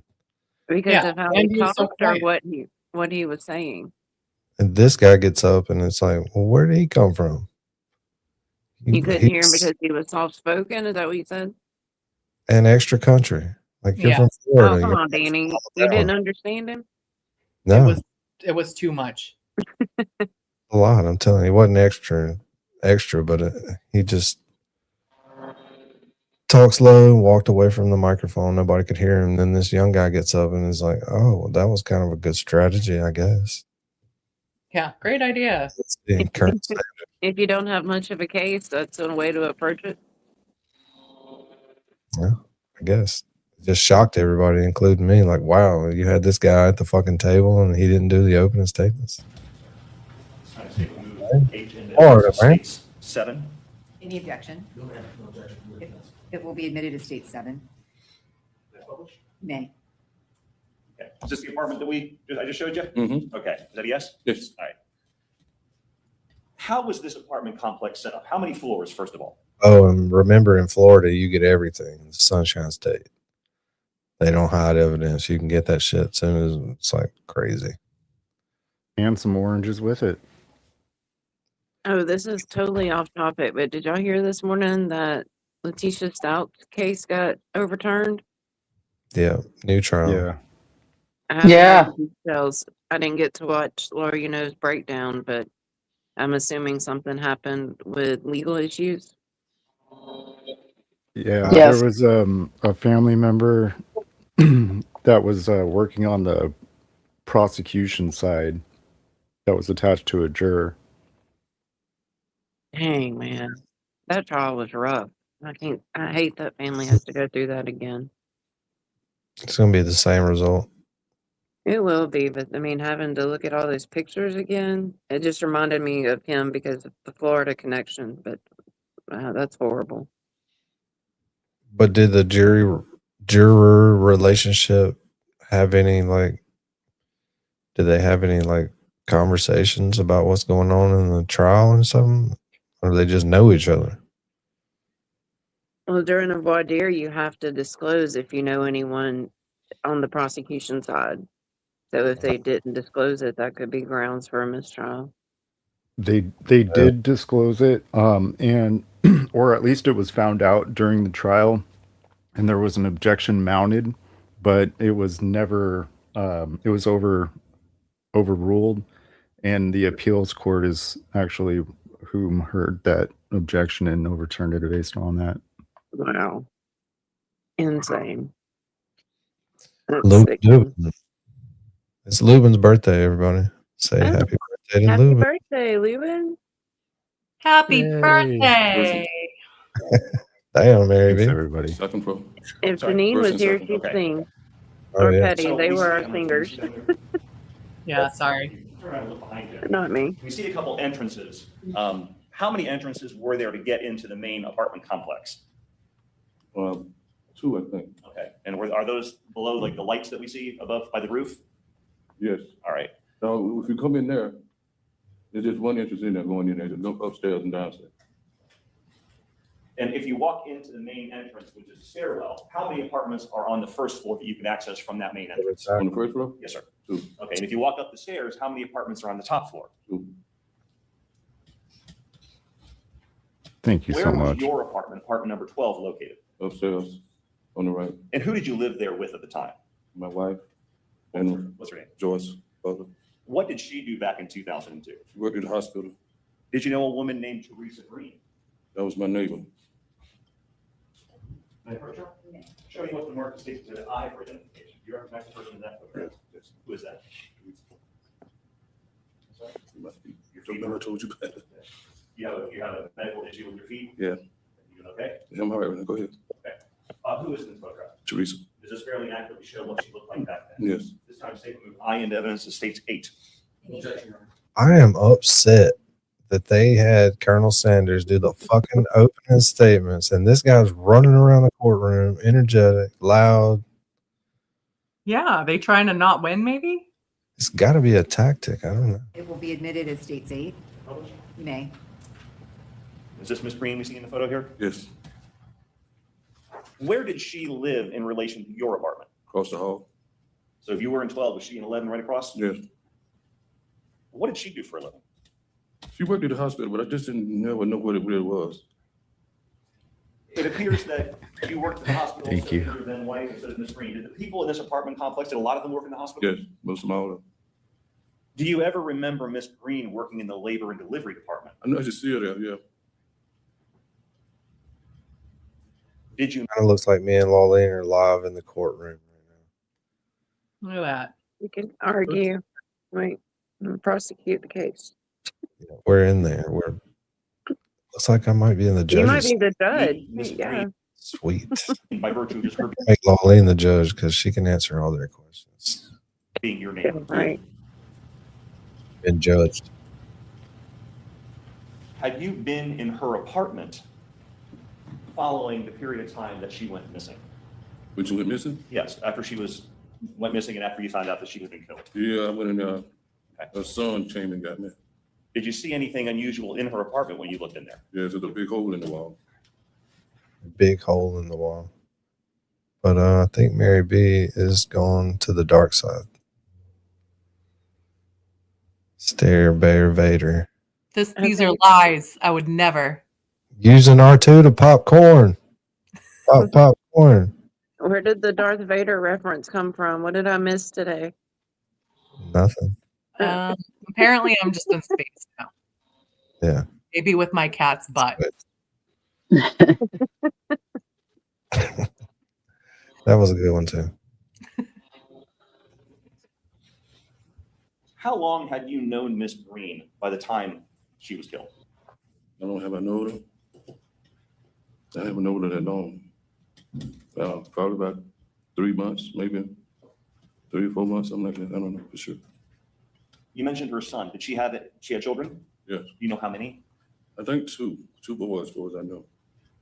Were there times that you would invite her over to your apartment just to hang out with you and your wife? Well, not really. It was every now and then my wife would be talking with her, but I never invited her over like that. Were there times that you kind of had get-togethers and she would come over with some other people? We just had one time. Okay, I see. This time, pursuant to judicial notice, on the state would move states G into evidence. It's a calendar from May of 2002. That states 9. Any objection? No objection, Your Honor. It will be admitted as State's Exhibit 9. Let me direct your attention to late Saturday, May 25th of 2002, into the next morning. You mentioned you had a get-together at your apartment this one time. Yes. Okay. Was that the last time that you saw Teresa Green? Yes. About when did this party start up? It really wasn't a party. It was just that we was planning on having a barbecue the next day.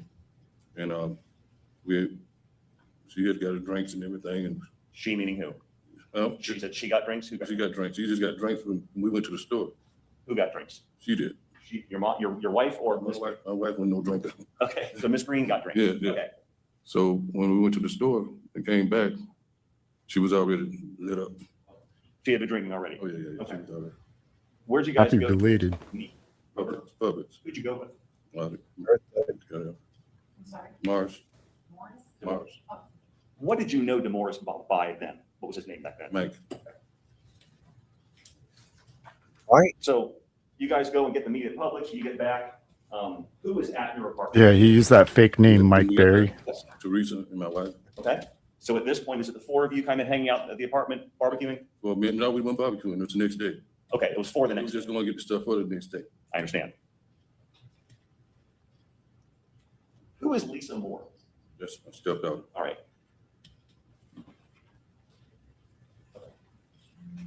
No, it's been a while, but do you see the person that you knew as Mike here in the courtroom? Yes. Would you please point him out and tell me what he's wearing? White shirt. Does he have a jacket or no jacket? No jacket. I made the record reflect the witnesses identified the defendant. Record will still reflect. Approach. Yeah. Show me Mr. Marcus Stacy with J for identification. You recognize the person that? Yes. Who is that? Mike. Is that fairly accurately depict what he looked like Yes. back in 2002? Yes. Yes. This time state would move J into evidence as states 10. No objection. It will be admitted as states 10. Was this a photo? Yeah, hold on. Okay. Yep. Was this a photograph that you actually provided the detectives when they were investigating this case? Yes. Send it to me, Ella. Describe the defendant's appearance back then. His appearance? Yes, sir. You look just like that on that picture you right there all the time. Okay. Where did the defendant live in relation to you back then? Downstairs. I don't know what apartment number, but it was downstairs in the same cluster.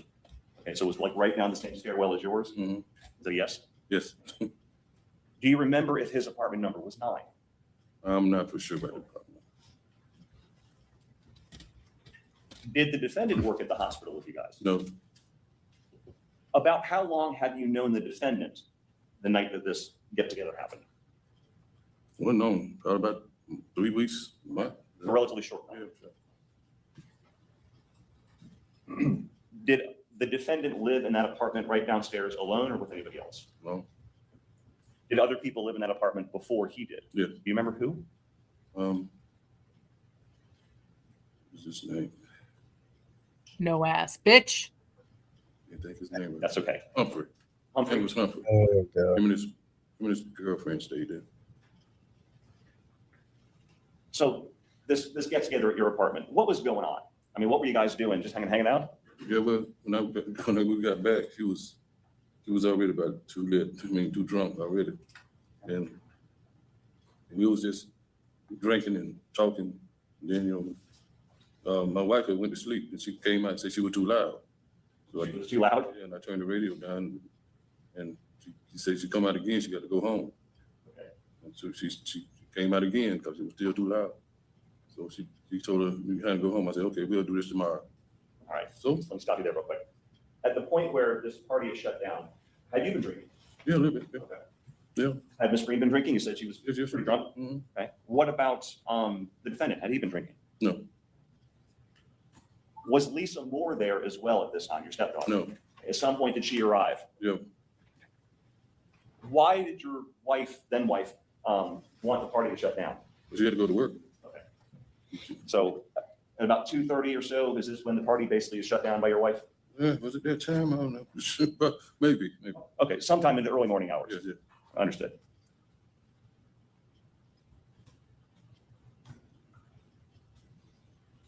Except for your wife, your then wife, Joyce Butler, getting a little upset at you guys for being loud, and she's got to go to work the next morning. Were there any problems with anybody at this point during this party? No.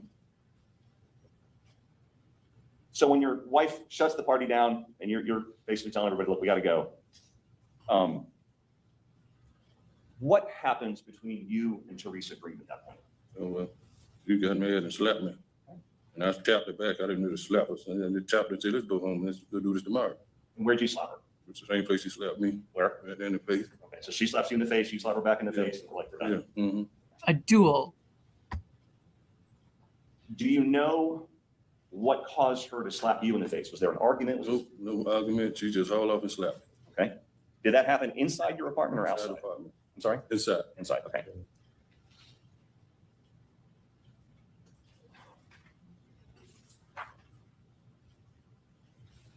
After she slaps you in the face, you slap her in the face. Tell the jury what happens then. Okay, we goes outside the door by the stairs, and Mac gets on the first floor. What was on the first First steps on the stairs, and she steps in front of him and say, "Why you let Joe slap you? Slap and hit me?" She said, "You hit him first, so he really didn't hit you, he just tapped you." And anything I know, she put her foot up and kicked him, tried to kick him downstairs, and he grabbed her foot, and they both went down there. And then I was asking him when he got up, would he all right? She went to fussing and fussing. I said, "Well, I'll see y'all tomorrow." So I went back in the apartment, and I went to bed. Okay, let me stop you there. So outside of your apartment and the stairwell is when she basically kicks at the defendant, and they both go tumbling down the stairs. Yes. And at this point, is this when, was your stepdaughter there at this point? I don't think she was there yet. Okay. I'm not for sure, but I don't think she was. Okay.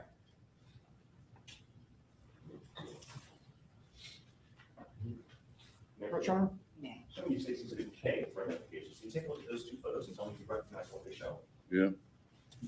Okay, with the other one as well, please. It's another one.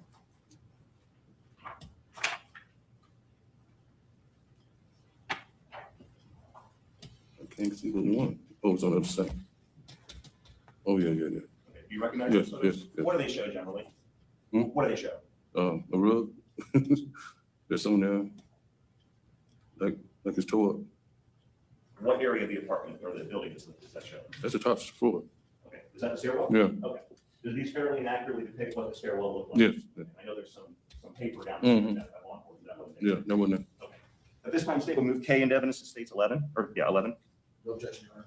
It will be admitted as states 11. Publish. You may. Showing you photograph 1 of states 11. Where is the entrance to your apartment if you walk up? Are you the right or the left? I'm right. And Miss Green's then would have been to the left? Yeah. My question is, who put that piece of carpet on there, and then who put that runner on it? Someone fucked up, that's for sure. Is that like something the police put on there or something so they could walk on? You think Maybe. that was on there all the time? I can't tell you the answer to that. I feel like it's dangerous. Yeah, I couldn't walk up that all the time. It'd make you nauseous. Yeah. And showing you photograph 2 of states 11. It's just, what does this show? You can turn it on and look at it. House put down. Oh, that's the stairwell. Okay, looking down from your apartment area? Yeah. And is that the stairwell that they tumbled down that Yes, way? yes.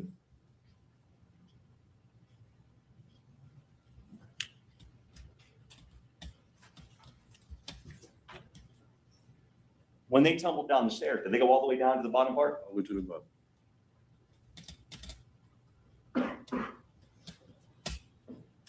When they landed at the bottom of the stairwell, did you see them actually get up? Yes. Did anyone appear to be severely injured in any way? No. Anyone screaming in pain or anything like that? No. Did you see what they did after they got up? The only thing I seen was her cursing and fussing, and me and my wife went back in the apartment. Carolyn Ford. Hello. So you and your wife go back to the apartment. Did you have to work the next day? No. Just your wife? Yes. Just Joyce Butler, okay. Let me direct your attention to several hours later, now still on Sunday morning, May 26th. What happened Sunday morning at around 7 o'clock in the morning? Well, that's when I got up, but stuff happened before then. You still had what? I'm sorry? Say some stuff happened before then. Like, I was asleep, and she kept telling me that he kept coming up, trying to get me to follow him in the car. They gonna take the car back to the car lot. And I looked at the clock and said, "Ain't no car lot open this time, I'm not going nowhere." So I just went back to sleep. Okay. Were you woken up again shortly after? Yes, I woke up again. So I still didn't move right then. So but when that time he was about 7, that's when I really got up. And he had left the keys in there. Who did? Who came with the keys? Mike. Okay, the defendant. Yeah. All right. So explain to me how that happened. Did he come into your apartment? Did he come into the bedroom? What Came in the bedroom. Okay. And I was still laying there. And he left the keys. He said, "Man, I'll be downstairs." Did he tell you what he wanted you to do? I said, "Follow him to the gas to take the car back." Because we supposed to do that anyway. She wanted me to follow him yesterday too. Well, that day too. But I didn't see her. Okay. So he asked you to take the keys and follow him to. Yeah, I was in the van. You were in a van. Yeah, he was in the car, her car. Describe the van to me. Oh, the van was white with a green something. We didn't only van, it's an old van. Okay. And that was that the vehicle you drove? Yes. What vehicle did the defendant drive? He drove her vehicle. What car was that? It was an Oldsmobile. You remember what color? Grayish white or something like that. Grayish white. Grayish white? Yeah, something like that.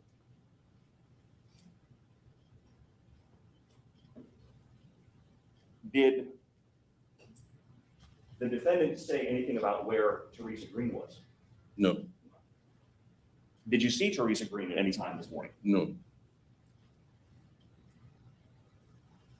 So when the defendant asked you to follow him while he's driving the victim's car, follow him in the van, did you agree? Mm-hmm. Say yes? Yes. You can't take Okay. My bad.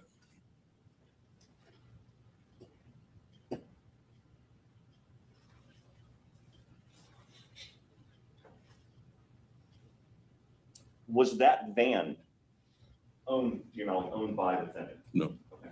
Do you know who owned the van? Y'all named Pete on the van. Do you know Pete's real name? No.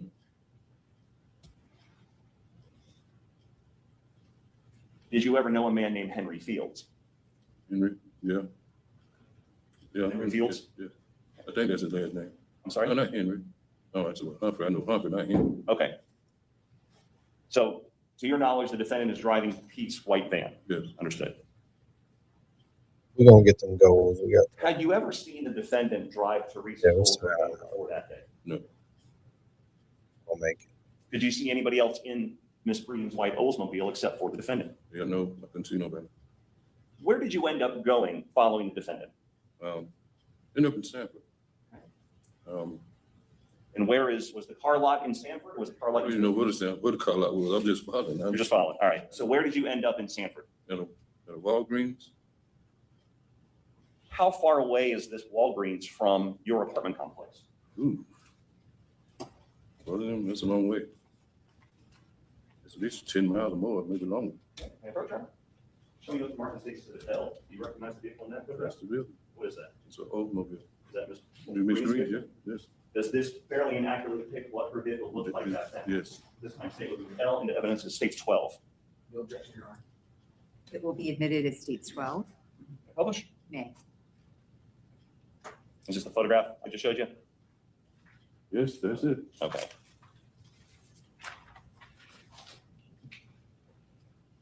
Obviously, we see in the photograph here the trunk is open, but when you left the vehicle at Walgreens, was it closed? Yes. All right. So what happens when you and the defendant arrive at Walgreens? Well, when I put it in there, you pulled it to the side of the building, and I went inside the store to get an Alka-Seltzer because I had a hangover. To get Alka-Seltzer for your hangover? Okay. And forgot my wallet and couldn't get it, so I had to come back and sit in the van. I sat in the van. He stayed in the car for a good while. I don't know what he was doing, but he was in there doing something. I don't know what it was. Okay. And I just sat there and waited. Then he comes back. Then he said he messed up. I told him I don't want to just take me back home. Okay. Let me back you up. When you said you waited in the van? Yes. When the defendant got back to the van, where did he sit? Driver's or passenger seat? He got me. I think first he was in the passenger seat and then he drove. Okay. So who drove the van back to the apartment complex? I think he did. Okay. Bless you. After he got into the van with you, you mentioned he said something. What did he say to you? He said, I messed up. Messed up? Yeah, I said, I don't know what to hear, man. You done messed up and way over here and got me in this mess. Did he give you any more details as far as what he meant by that? No, I didn't even want to know what he was talking about. I kind of figured something went wrong with him and her. Did you find it unusual that he asked you to follow him and Teresa somewhere, or follow in Teresa's car, but then left the car at Walgreens? Yes. I found out when I didn't see her come and tell me that. Do you know what he did with the keys to Teresa's car? No. Where did you guys go after you left Walgreens in that white van? Back to the house. I went back home. During your interaction with the defendant that Yeah, the closed captions on. It's just not working. That guy's just a little bit hard to understand, but I understand him I because do too. I was just asking because people in the chat were talking about it. yeah, it's on. It's just not. I guess they didn't. Yeah, it's not available. morning, did you see any obvious injuries on him? Well, I seen a little redness on his face, like, but other than that, I didn't see no Any blood? No. Any torn clothing? No, I'm sure not. Once you guys arrive back at your apartment complex, what happens? What do you do? I told him I'm going back to bed. Okay, and did you? Yeah. Do you know where he went? I don't know, but when I woke up, he was gone.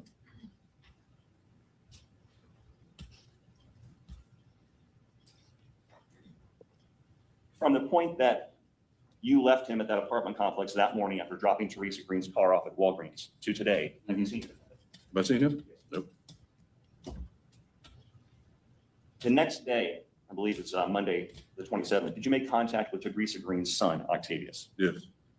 Did he ask you anything? Yeah. What did he ask you? He asked me if I seen his mama. And I told him I hadn't seen her since that was Saturday, I guess. Since when? I'm sorry. Saturday, I think. That's when the last time, Saturday.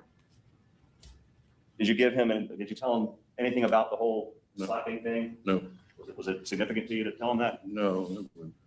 Did you tell him anything about following the defendant dropping the car off? No, I didn't tell him about that either. Why not? I don't know. I just didn't tell him. Okay.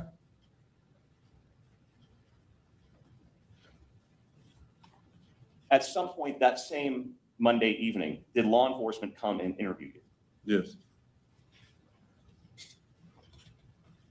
Is that the time that you provided law enforcement the photo of the defendant that we saw earlier? Yes.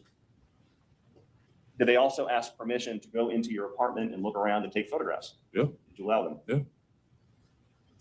A couple of days later, did a female detective come to you and show you a series of photographs? Yes. Did she ask you if you recognized the person you knew was Mike? Yes. Were you able to pick Mike out? Yes.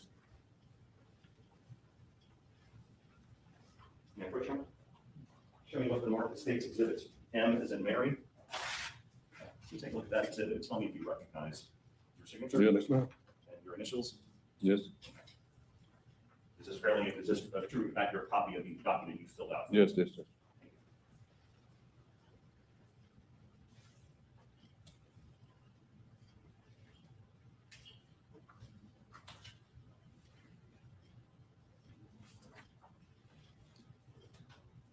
No further questions at this time, Your Honor. Thank you, sir. Cross-examination. Morning, Mr. Butler. How are you? Sir? All right. All right.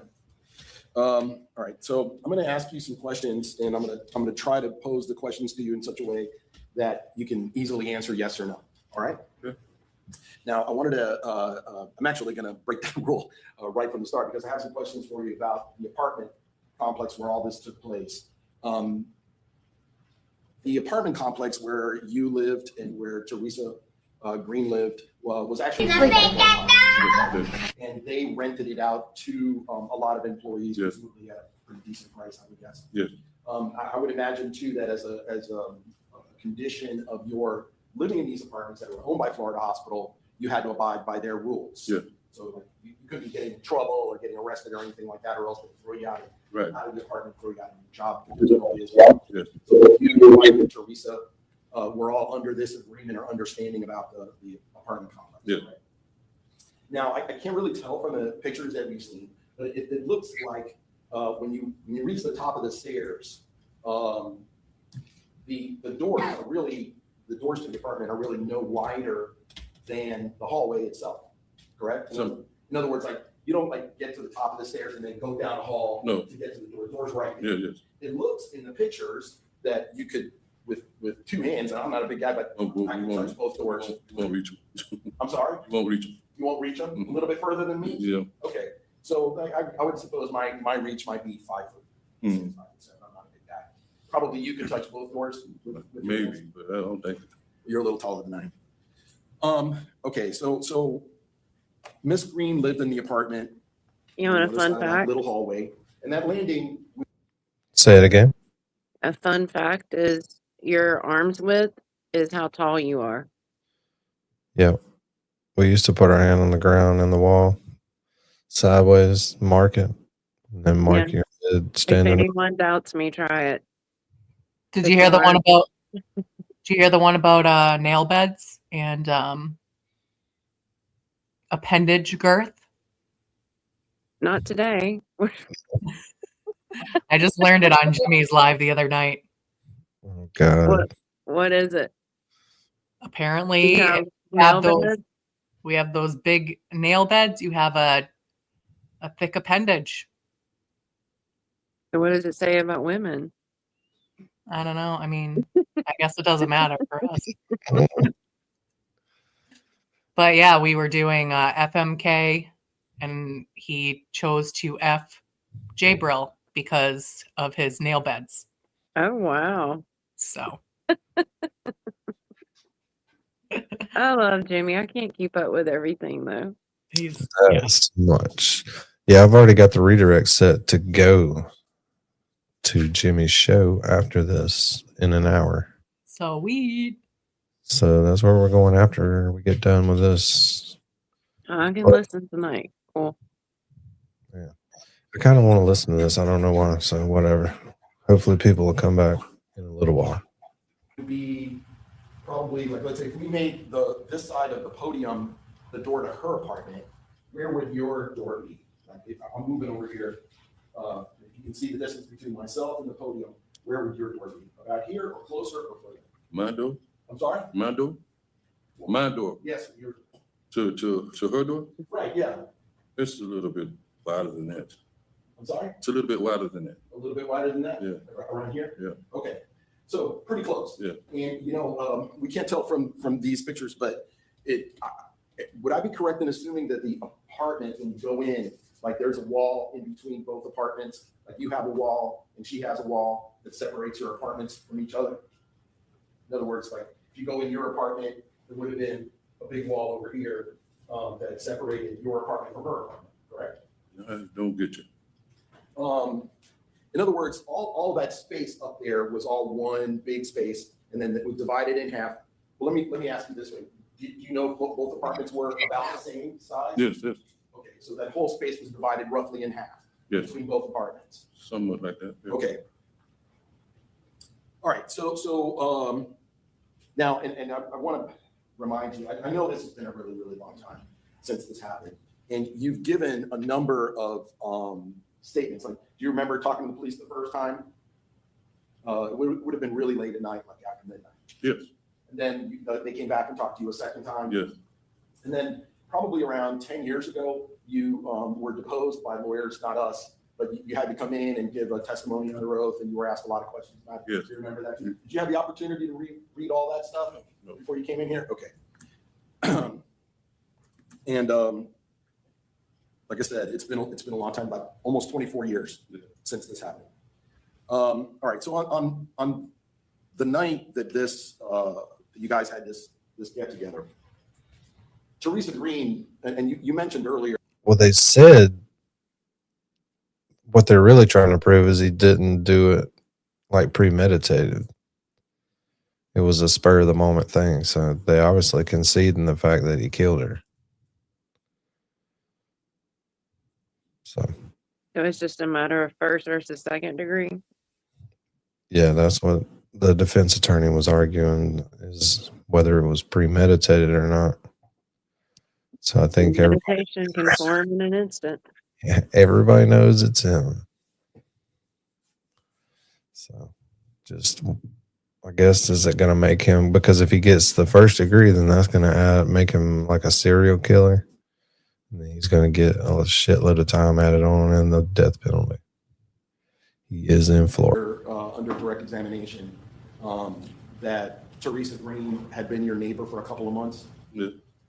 Isn't it true that she'd actually been your neighbor for like over 2 years? Well, I don't even know about that. You don't know. Do you remember ever telling the police that she had been your neighbor for like 2 years before? No. If would anything refresh your recollection if I showed you?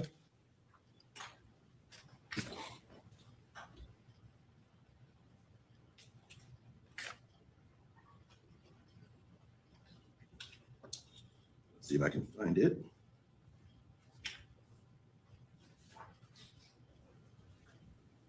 Well, you remember on the night of May 28th, this is when you gave the first statement to the police a little after midnight.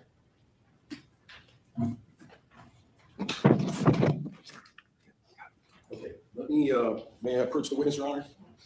Mr. Butler, let me show you a document. Do you recognize that? Have you seen that? No. Okay. Can you read what it says on the top? Orlando Police Department, Orlando, Florida. Statement transcript. Okay.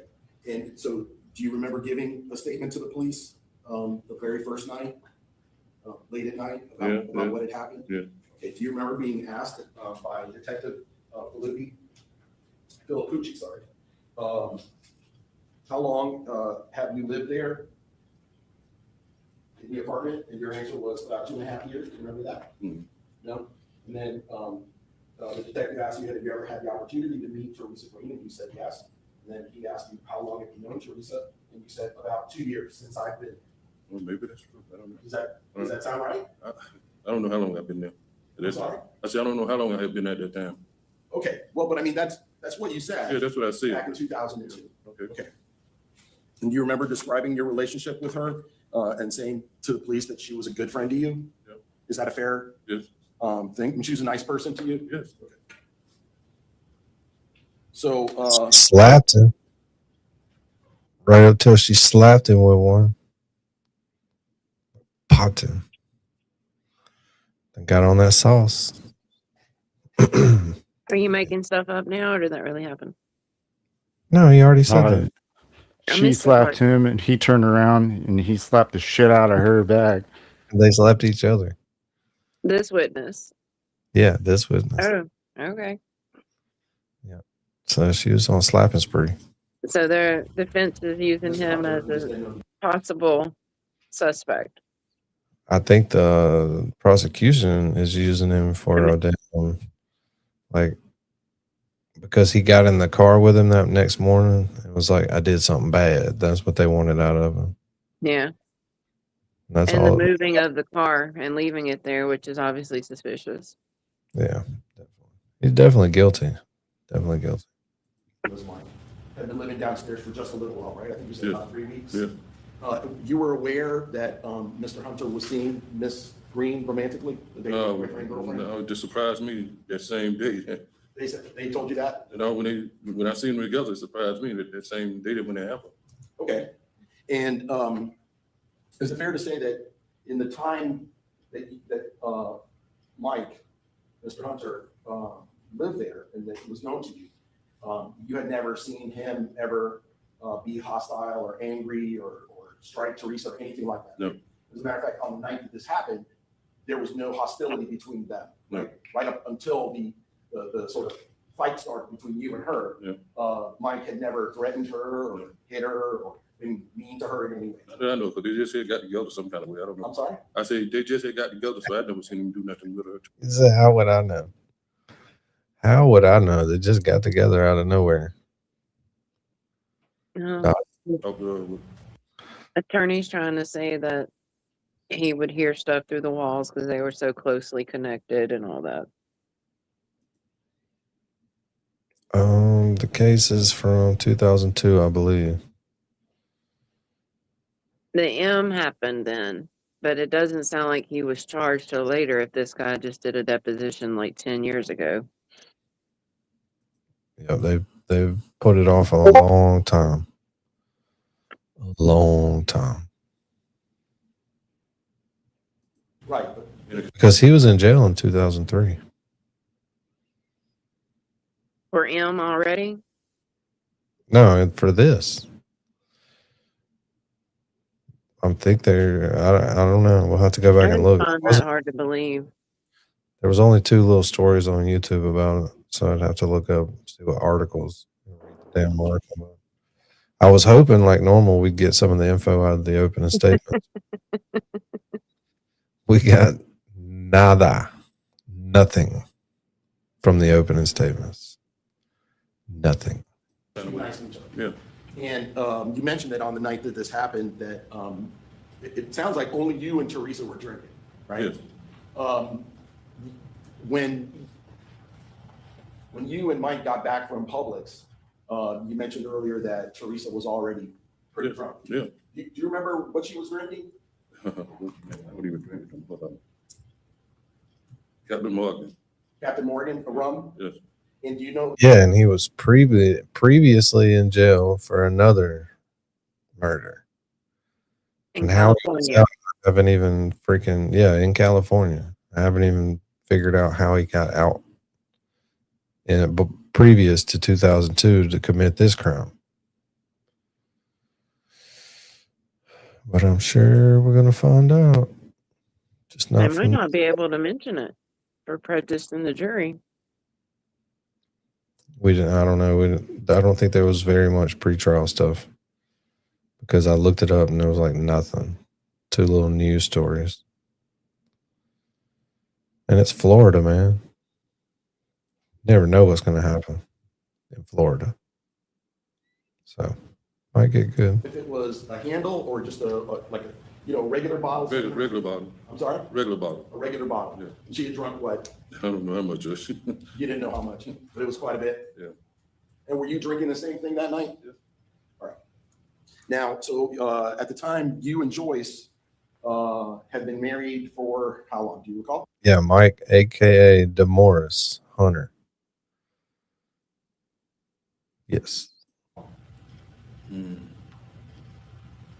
About a year or two. About a year. You're not married now, right? Still married. You're still married? Okay.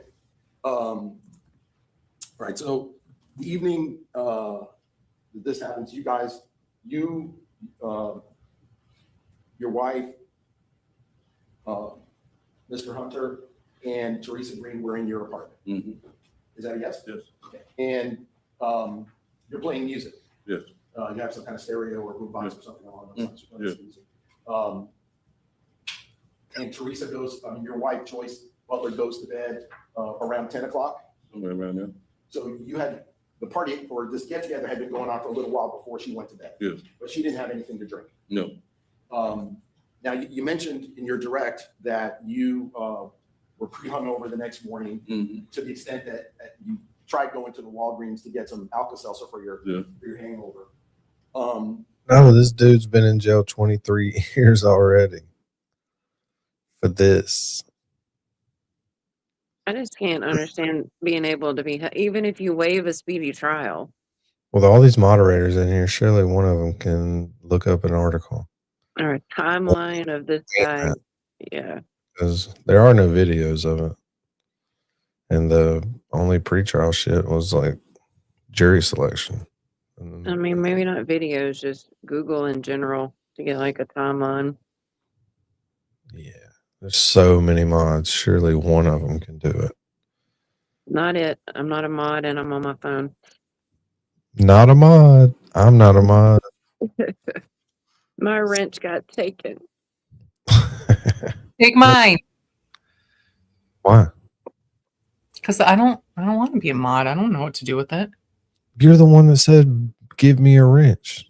I did not say that. I was just complaining that you took mine away, but I didn't actually mean that I wanted it back. I was just trying to give you shit because that's how I show love. That's how you roll. It is. Oh, I'm definitely taking yours as soon as you fucking chat something. Maylin said she's on it. Now, good mod. Would it be fair to say that your recollection of all Prince the Lord details of that evening days. might be slightly clouded by the fact that you were pretty intoxicated? No. Is that a yes? No. No? You think your recollection No. of that Is that a evening yes? clear? No. Not a fucking yes. So if anyone else said that when you struck Teresa Green on the nose or on the face and you caused her nose to bleed, that would not be true. It won't be true. You don't have any recollection of that ever happening at all. No, nothing bleeding in there. And you don't have, do you have any recollection of slamming the bedroom door to your wife's bedroom? No. Or knocking over stuff inside your apartment, like a fan? And whatnot? No. You don't have any recollection of how Teresa Green's blood ended up on the frame outside of your apartment? No. But your testimony here today is Virtual jury, we want to know what this dude was in jail for previous, because he was in jail in California for a big M. And like a timeline of when that happened versus this. And yeah. You'd think I would have done it, but I had to work today. So I didn't know about it until later. And I was like, well, damn, a lot of people watched that on Law and Crime today. It got a lot of views. it was definitely not from your having struck her in No, it wasn't. a bloody nose. No.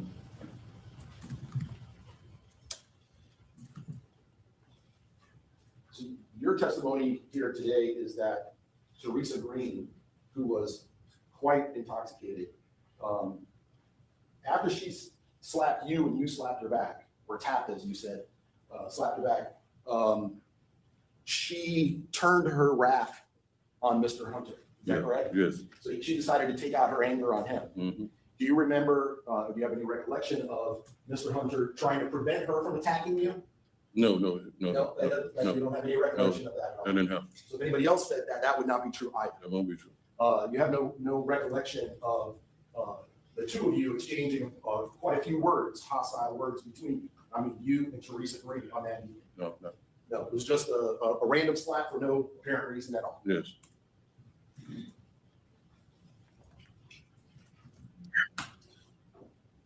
Now, your story here today is that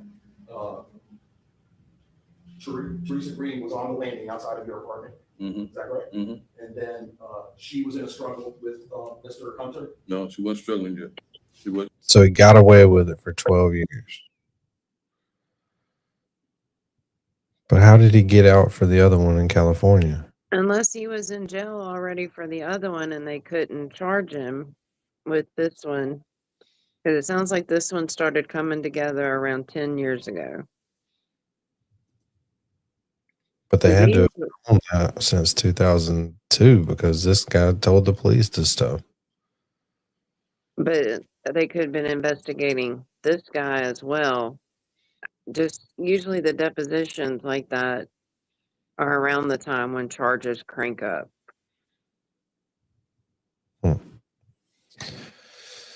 So he's been in jail since 2015. But how in the hell did he get out of jail in California to do it? That's a good question. That maybe a rascal. He's a little rascal. Oh yeah. Maybe he escaped. I don't know. See what happens. He stepped on the first step. She was on the main landing, and she asked him, "Why you let Joe hit me?" And then she said, "You hit him first, and he just tapped you anyway." So next thing you know, she put her foot up and kicked him, and he grabbed her foot, and they went downstairs. Now, was he, according to your recollection now, was he facing her Yes. when he fell back? Yes. So he fell over backwards Yeah. down the So he stairs. had grabbed her leg, they fell together. And so she fell over the top of him, presumably, Yeah, something on the like way down the stairs. Something like that. Now, in the photograph there, she appears to be a fairly substantial woman. In other words, she was not a thin, frail individual. She's pretty hefty. Yeah. And she fell over the top of him. I don't know exactly what it is, but I know they both went downstairs. Well, I mean, you were standing there watching it. Yeah, I was standing there. Okay. So she didn't just walk down the stairs. She He fell got down. pulled downstairs. I'm sorry? He got pulled She downstairs. got pulled downstairs. She fell down with him. Yes. Down the stairs, all the way down to the All the bottom. way to the end. So would it be fair that they were tumbling as they were falling down? Yes. All the way down to the bottom, which is a concrete landing. Landing, yeah. Mhm. At that point, you decided that you'd had enough of this and you were closing the door. Yeah. And according to you, Lisa Moore, she's not actually your daughter, correct? She's your stepdaughter. Yes. She's Joyce Butler's Yes. daughter. At that point, Lisa Moore was not there. Not sure, I don't think. Damn. Check this out. So it says Demorris Hunter was sentenced to 110 years in California prison in May 2005 for first degree of 41-year-old Evora Huntley, which occurred in Oakland, California, March 29th, 2002. He shot and killed her after she tried to stop him from beating his girlfriend, who was her friend. 110-year prison sentence for this conviction. 110 years. So where does it say how the hell he got out of there? Get to background. Read background. I'm still trying to figure out how he got out. The 2005 sentencing was part of a long criminal history in California that included an 85 conviction for killing another man and injuring others, for which he had previously served 13 years before being paroled in 97.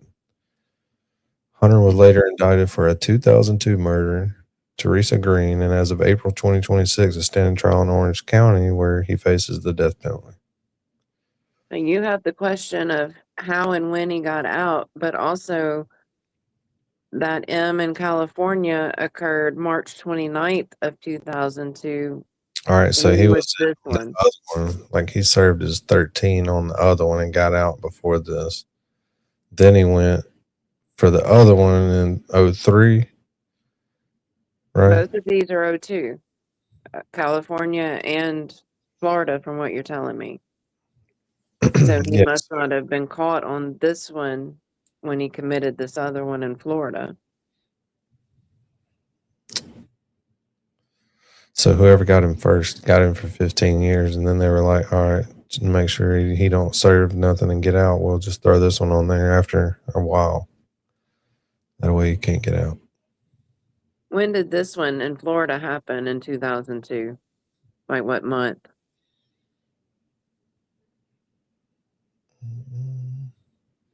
I'm sure we've heard, but Yeah, I'm looking. Not sure. I have to go back to the other thing.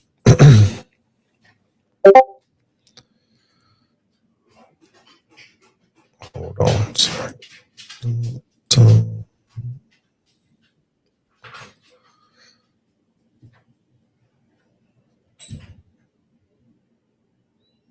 My baby.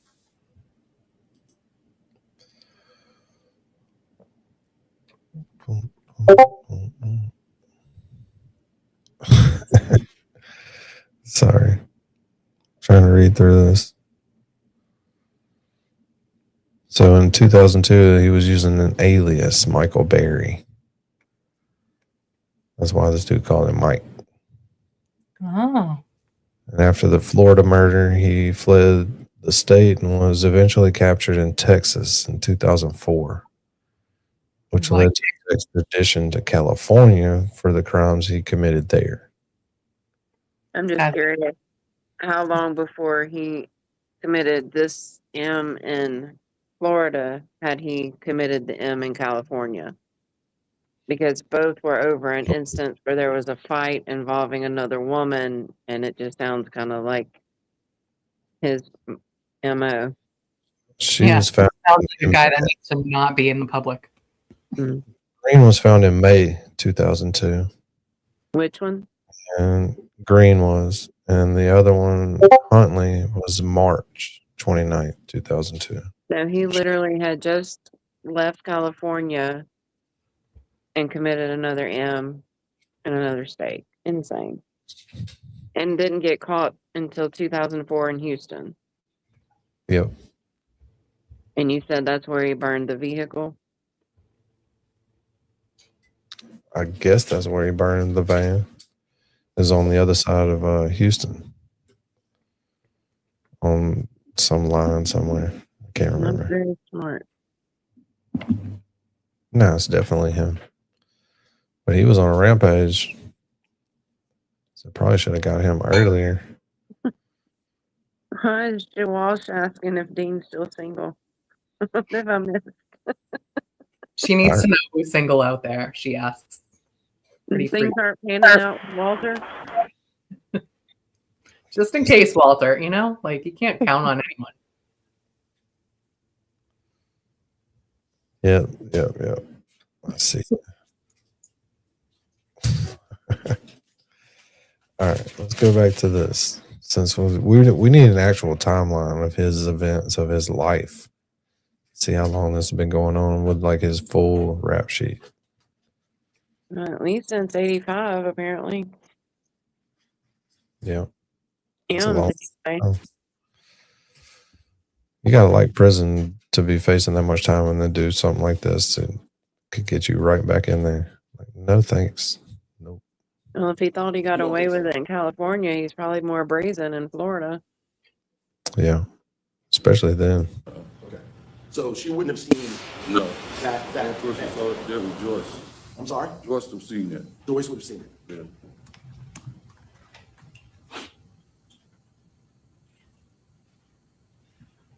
So at this stage of the game, you decided you've had enough of this. Do you remember Joyce's son showing up that evening? Son. Her son. No, not that evening. Not that evening? Not that I know You of. would never have talked to him or anything along those I'm lines? gonna object to which evening are we talking about? Yeah, because The evening of the fall, the evening of the party at your house. The same evening, we're talking sometime after 2:30 in the morning. Do you remember her son showing up? No. Or talking to him about anything at all? No. Did you know that Lisa Moore's son was staying in Teresa Green's apartment? Teresa Green's son was in there? No, Lisa Moore. At that time, Lisa Moore had a son, correct? Yes. And do you remember how old he was About back then? 8 or 9, somewhere around 8 there. or 9 years old. Do you remember seeing him that night at all? No, not at that place there, no. I'm sorry? No. No, you don't remember seeing him? Uh-uh. Okay.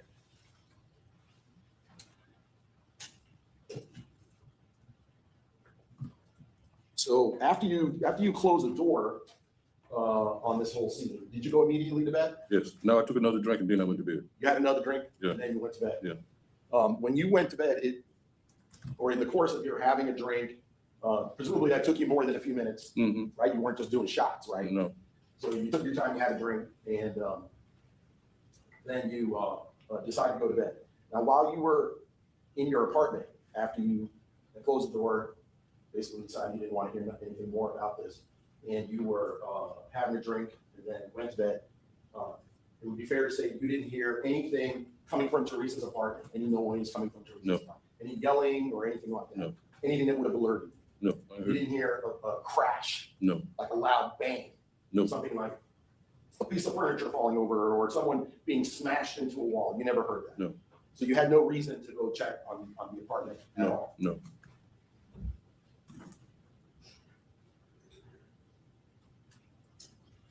So we're sometime after 3 o'clock in the morning. Would that be fair? Is when you finally get to sleep? Maybe about right. Okay. I mean, it's late, whatever it is. It's Yeah. really late. So the next thing you know, this is what you've testified to today, is that Mr. Hunter comes knocking on your door trying to wake you up. Yes. And it's your testimony that your wife, Joyce, let him into the apartment? Not the first time. Not the first time? No. So who would have answered the door and known who it was at the door? She answered the door. Okay. And you're still asleep? Yeah. So you don't actually know this. This is what Joyce told you? Yes, she came. Yeah, right at that time, she told me, and I told her, I said, well, I'm not going within the car that I opened this time of morning. Okay, so the first time that you are told that Mr. Hunter is coming to see you, or he's at your door and asking you for a favor, is pretty early in the morning. Yeah. Right? About 7 o'clock. No. Earlier than that? Yes. 6 o'clock. I think it was 5. 5 o'clock in the morning? Okay, did you ever tell anybody that happened at 5 o'clock in the morning? I'm not one for sure, but I know it was around that time. It was early. How did you know? Did you look at your watch? Yes. When I looked at the watch, my clock on the wall, it was saying something like 5 or something. You've been asleep for a couple hours. Yeah. And it's still dark. Yes. And again, did you ever tell anyone, any detective, that Mr. Hunter had come trying to wake you up at 5 o'clock in the morning? No, not that I know of. No. Is that because your memory is better today, or because it was better back then? But yeah, probably was better back then. It would have been better back then, right? So, and that's the kind of thing that you would have thought was important to tell law enforcement, right? Because it helps to set the time frame of when things are happening. Yeah, I told him everything I knew. Okay. Eventually, though, according to you, you got up and you talked to Mr. Hunter face to face, correct? Yeah. And according to you, your recollection is that Mr. Hunter asked you to follow him and Teresa in the van, that you needed to go somewhere, that he needed to go somewhere. Is that correct? Yeah, he needed to go take the. See, we had already discussed this the day before. You'd already discussed what the day Take the car back to the car lot. So she didn't want the car no more. So we was gonna do that the next day. So All right, let me get this straight. It's your testimony today is that you and Mr. Hunter had planned no, to take the car back? to no, the car me lot? and Mr. Hunter didn't plan anything. Okay, It was me and her. you and Teresa Green? Yes, she wanted me to follow because he had the van. I'm sorry? He had the van. She wanted me to follow them in the car so they can take the car back to the car lot. Right, so, I'm sorry. So you had discussed with Teresa Green Mm-hmm.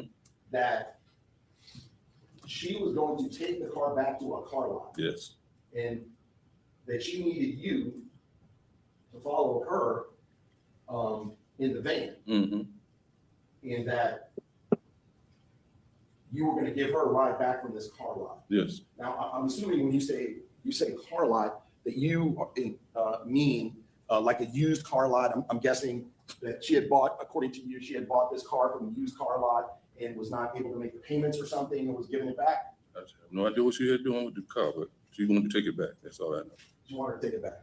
Now, have you ever told anyone this story about you're having a conversation with Teresa Green to return her car to a car lot the next day? You ever told anyone this story? I told my wife. You told your wife. Yeah. So she would have known this. Yes. And since it's kind of important what happened with her car, presumably she would have told the police this story as well. I don't know.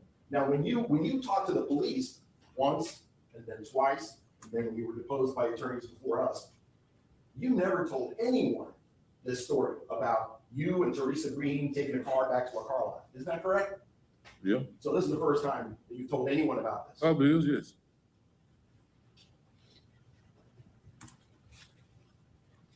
So according to you, when Mr. Hunter came to see you that morning and said, I need you to follow me and Teresa in the van, then what you assumed was that the car was being returned to a car lot and he was just helping along, Yeah. correct? Yes. You never told law enforcement, though, that that's what you thought, correct? Nope. So when Mr. Hunter, according to you, wakes you up that morning and tells you, Oops. I kind of get the gist of what they're going to ask him. Who paid for the meat at Publix? I do. Thank you. Any follow-up on that issue on behalf of the state? Your Honor. On behalf of the defense? May this witness be excused? Yes, ma'am. All right, you're free to go, sir. I can go home? Yes, you may. Okay. Who paid for the meat? And Who's making biscuits? let's see if there's any more juror questions. Those are always interesting to me to see like how they're leaning. I mean, it's probably too early, but Where's the beef?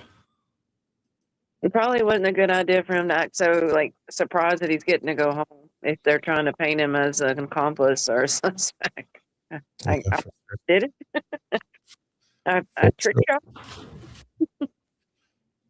All right, hopefully we can get some of this one before Jimmy goes live. But when Jimmy goes live, we're going there. We might give him 5 minutes and then go.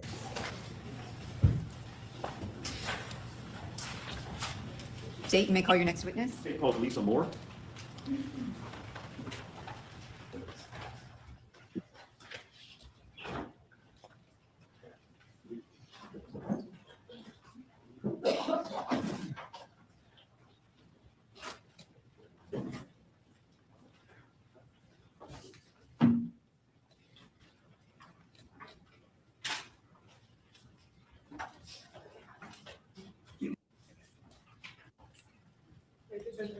You may be seated. Good morning. Morning. Ma'am, could you state your name and spell your last name for the court reporter, please? Lisa Moore, Moore. Thank you. Thank you, Ron. Good morning, Ms. Moore. Good morning. What do you do for a living now? Right now, I am a transit driver. Do you know a woman named Joyce Butler? Yes, Who Who is she in relation to you? she's my mother. Do you know a man named Joseph Butler? Yes, I do. Who is he in relation to you? Joseph is my mother's husband. Let me direct your attention back to May of 2002. Where were you living back then? At the time, I believed I lived in Orlando in some apartments off of Forest City Road. Where did your mom and stepdad, or your mom and your mother's husband, Joseph, live back then? They lived in, I believe they were called Bay Run or something to the extent it was in Orlando. Was that off of Cornell Avenue, do you remember? Correct. Was that an apartment complex? Yes, And did they live upstairs or downstairs? they lived upstairs. About how far away did you live from that apartment complex? I would say driving distance, maybe 15, 20 minutes. Back in 2002, you visited them frequently. Yes, Did you also know a woman named Teresa Green? Yes, And how did you know her? she was my mother's neighbor. How long had you known her prior to her death? I had not known her prior to her death. I guess however long she was my mother's neighbor. Were you close with Miss Green, or just kind of saw her when you came over to visit? Yes, just whenever I saw her.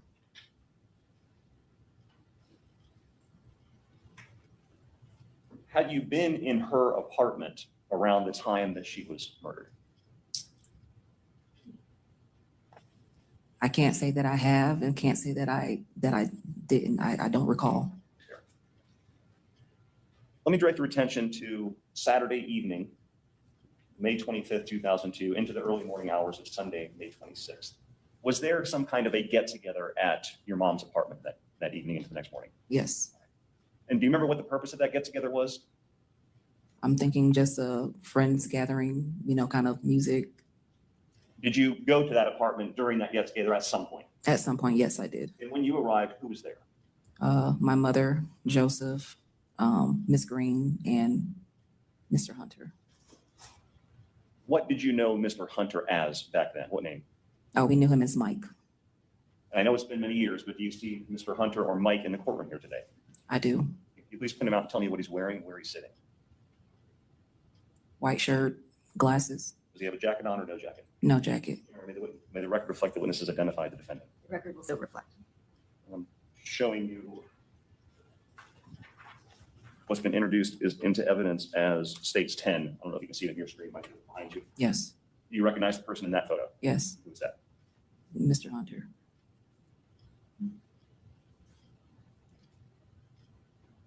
Do you remember whether Ms. Green and the defendant were dating back then? They were together, so I assume that maybe they were seeing each other. And where did the defendant live in relation to your mom and Joseph Butler? Downstairs. Do you remember the apartment number? I do not. Do you remember the name Humphrey Moore? Yes, Where did Humphrey Moore live? downstairs. Did the defendant kind of move into Humphrey Moore's apartment at some point? Yes, Do you have a son? I do. What's his name? Rayshawn. Back in May of 2002, how old would he have been? He was school age. He's 29 now, so When was he born? What year? 96. 96, 2002, put him around 6 or so? give or Yes, take. Was your son at the apartment that night as well? yes, In your mom and stepdad's apartment, or your mom and Joseph's apartment? yes, Was he ever in Miss Green's apartment that night? no. So what was going on when you arrived at this get together? Just music, talking, probably a little drinking. Were you drinking, do you remember? No, What about your mom? she probably wasn't. Did she have to work the next morning? I believe so. And what about Joseph? Was he drinking? Yes, What about the defendant? You remember seeing him drink? probably. I'm not. It's been too long. Not sure. Not sure. What about Miss Green? Do you remember if she was drinking? Unsure.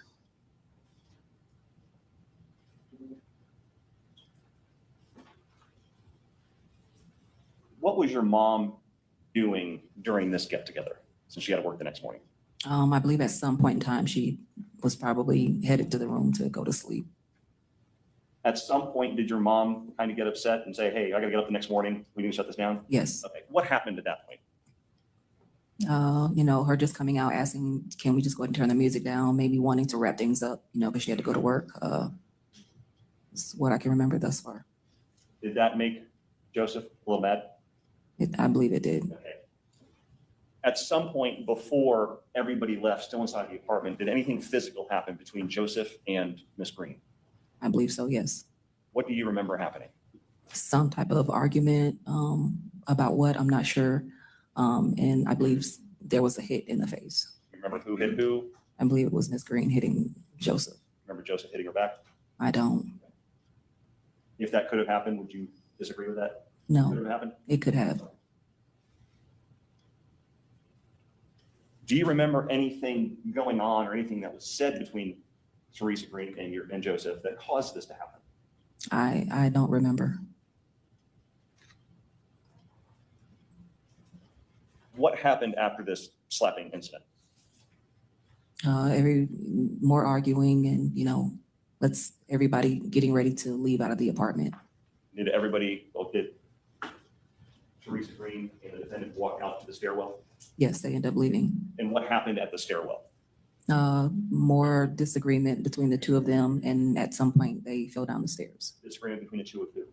Ms. Green and Mr. Hunter. Do you remember anything specific about that disagreement? I do not. Okay. So you said they tumbled down the stairwell? Correct. Do you remember how that happened, or did you see what caused that to happen, or you just know it did? Yes, I just saw it happen. And what do you remember? As far as them falling, they were both kind of facing each other. You know how like if you're on a seesaw, you're facing each other? That's how they fell going down the stairs. Did they fall all the way down to the bottom? To the very end, yes. Once they reached the bottom, what did you see happen between the two of them? I really don't remember, probably just more arguing between the two of them. Did it appear that anybody was seriously injured? No, Anybody crying, screaming, shouting out in pain, anything like that? no. Did you see where the defendant and Ms. Green went after they made it to the bottom of the stairs and got up? Into her apartment. So they came back up the stairs and went in her apartment? Yes, And where were you at this point to see this? probably somewhere in the hallway. Not even sure if it was either upstairs or downstairs. Could have been up at the top of the stairs. Did you see any injuries on either one of them as they passed you to go into the apartment? No, not that I could visually see. Where is this, they went to Ms. Green's apartment? Yes, Okay. Where is Ms. Green's apartment in relation to your mom and Joseph's? it's across the hall. What did you do at that point regarding your son?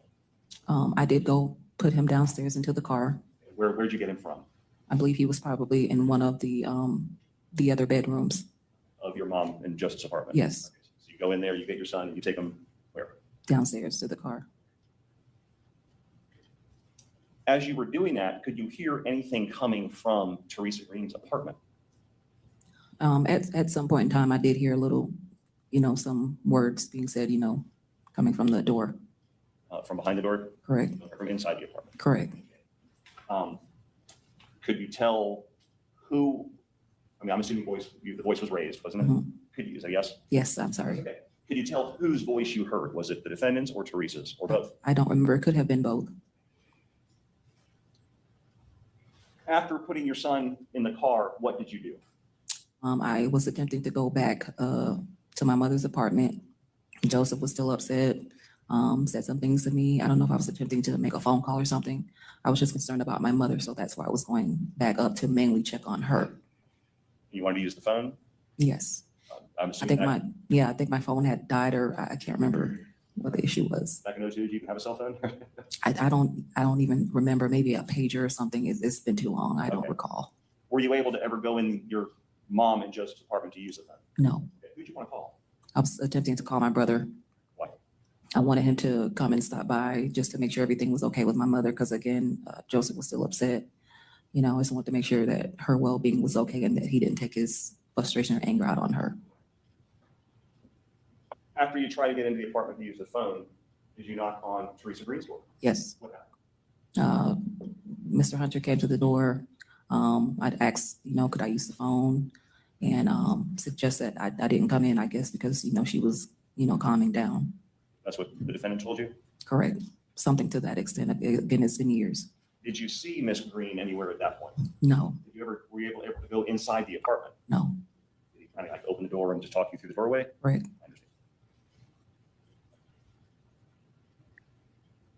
So once the defendant told you it was best for you not to come into that apartment, what did you do? I believe I probably went back downstairs or maybe attempted to go back to my mother's apartment. Were you ever able to go back into your mother's apartment? I don't recall. Did you ever go back and knock on Miss Green's door a second time? Yes, What happened? I didn't get an answer. Did you hear anything from inside the apartment at that point? No, Do you remember about what time Sunday morning you finally would have left with your son? I do not. Was it early morning hours? Was it dark out still? It was still dark out. Was that night the last time you ever saw Teresa Green? Yes, Did you ever see the defendant again after that night? no, Do you know a man named Henry Fields or Pete? yes, And Who is Pete? I believe he was a friend of Mr. Hunter's. A couple of days later, did a female detective come and show you an array of 6 different photographs and ask that you pick out one? Yes. Did you do that? Yes. Approach. Show me what your market states so that P is in Paul. Take a look at that document. Let me know if you recognize your writing, your signature, your initials. Did you pick out the person that you knew was Mike? Yes. Thank you. Is your rep copy of the document you filled out? Yes.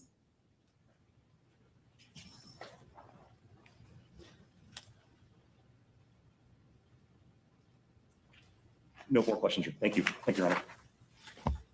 Cross-examination.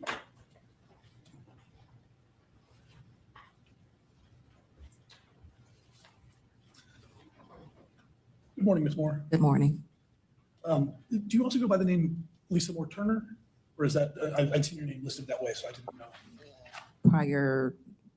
During the time of the incident, my name was Moore. I got married at some time and it was Turner, but now it is Moore. Okay. Back to Moore. Oh, Ms. Moore. Thank you. Certainly. Ms. Moore, you never saw the person you knew as Mike to be violent with Teresa Green, correct? Correct.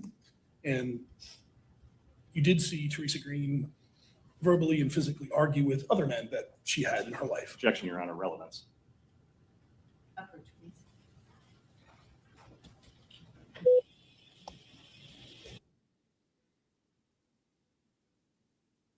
can already tell that the defense is going to try to say that she dislocated her hyoid bone when she fell down the stairs, and he panicked when she died of alcohol Your parents had poisoning lived in because of apartment his 12 past.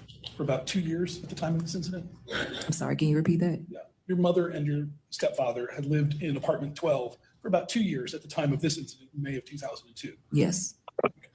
And you indicated that your son was about 6? Yes. And do you remember what time you got to your mother's apartment that night? I do not. I do know that it was late. It was in the evening time, night. Was it after 10 o'clock? It's possible. And did your son go to sleep in your mother's apartment while you guys were all listening to music and talking? He could have been there maybe visiting my mother, but like I said, in another room outside of the living area. And at some point, your mother came out of the bedroom and asked Joseph to turn the music down? Yes. And Joseph got mad? Yes. Did he kick a lamp over? I don't recall. Did he break a fan? I don't recall. Did he open the door and ask everyone to leave? I believe so, yes. And is that when Teresa Green slapped him? At some point, yes, I believe so. Did it shock you that she slapped him? I can't say that it did or it didn't. And you said on direct examination that you don't recall Joseph slapping her back, Yes, I don't. It's been too long. that he could have. It's possible. And then there was words or argument, I guess. At that point, the person that you knew as Mike tried to step between Teresa Green and Joseph, correct? Correct. And that's when they were on the little landing at the top of the steps between the two apartments? Yes. And when you said they were facing each other like a teeter-totter, the person you knew as Mike, his back was to the stairs? Back. No, Miss Green is whose back was towards the stairs. Miss Green's back was to the stairs, and they both went tumbling down the stairs. Correct. And did they tumble over top of each other to get to the bottom? No, they both just kind of slid down facing each other, not a tumble. They slid down. Slid down on her back? They were on their bottoms. Okay. Mhm. Did you see her hit her head? No. And you said when they got to the bottom that they got up and continued to that Miss Green continued to verbally argue. Yes. And then they went back into apartment 11? Yes. And that you then went and retrieved your son from apartment 12? Correct. Yes. And you brought him downstairs and put him in your car? That's correct. Yes. And at that point, then you went back up to check on your mother? Yes. And at some point you knocked on the door, and that's when the person you knew as Mike answered the door and said that she was calming down. That was after you heard the noises, the verbal arguing that was coming from apartment 11, correct? Yes. And at the time he said she was calming down, were things calming down? I would assume I didn't really hear much going on. you never during any of that heard a loud banging or crashing sound like someone crashing through a wall? No. And you then, your son was down in your vehicle? Correct, yes. Had you already called your brother at that point? I do not recall. Your brother eventually showed up though, correct? Yes, he did. And this was all around 3 a.m. on Sunday morning? It could have been. I just know it was late. I really don't recall the time. And you recall going to apartment 11 and knocking one more time, but receiving no answer? Yes, that's correct. And then were you downstairs at the bottom of the stairwell by your car talking to your brother or another neighbor from the complex? You remember that? I do not. Could have been my brother, but I don't remember. Do you recall seeing the lights on or off in apartment 11? I don't recall. And then you went back and checked on your mother one last time before you left? Yes. And did you ever see the person that you knew as Mike leave apartment 11 and go back to his apartment, which was downstairs? No, I did not. Could that have happened while you were in apartment 12 checking on your mother? It's possible. And eventually, at some point, 3 or 3:30 in the morning, you left, correct? Correct. Did you leave at the same time that your brother left? I don't remember. And the whole reason you called your brother was to check on your mother because you were concerned about Joseph's angry behavior. That is correct.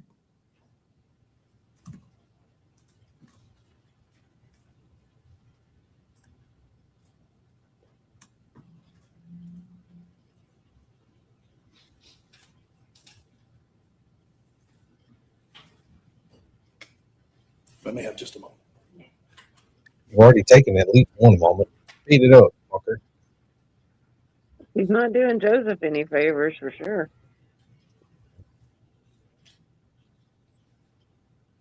It's going to be at the break. I'll be timed out. Pretty good. But that was kind of fun to do in normal. It's kind of soothing just to get back and watch some trial. Yeah, just hang out. You know how much I love and enjoy trials.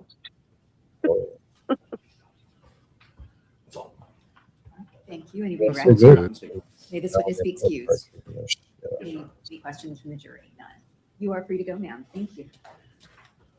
Kind of surprised that the defense Jake, didn't you have any object short very witnesses, much or is to this a her good time to go? testimony, because so much of it was not sure but giving answers.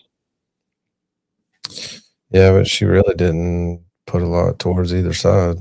I think a bunch of them saw him fight and fall down the stairs. You're definitely going to turn around and be like, oh, shit. Somebody tied up and they're falling down a flight of stairs. You expect somebody to be hurt out of that. Yeah. You could like armbar somebody on accident, riding them down the steps like that, and easily dislocate the hyoid bone. I'm sure that's what the defense is going to get at. Is that's where that came from, and then she passed of medical conditions and alcohol poisoning combined, and he panicked based off of his prior conviction. Yeah, but if you went backwards down a staircase, and it's probably like concrete iron staircase because it's on those apartments, it has to be, so that probably hurt. You know, they would have bruising and Oh god, rapes, and This man's like, not again. Carrie is Florida versus Demorris Hunter. If he gets convicted here, he will officially be a serial killer. He's in Florida now, so he'll be facing the death penalty, which means he'll be sitting in jail for the next 30 years appealing. Mm-hmm.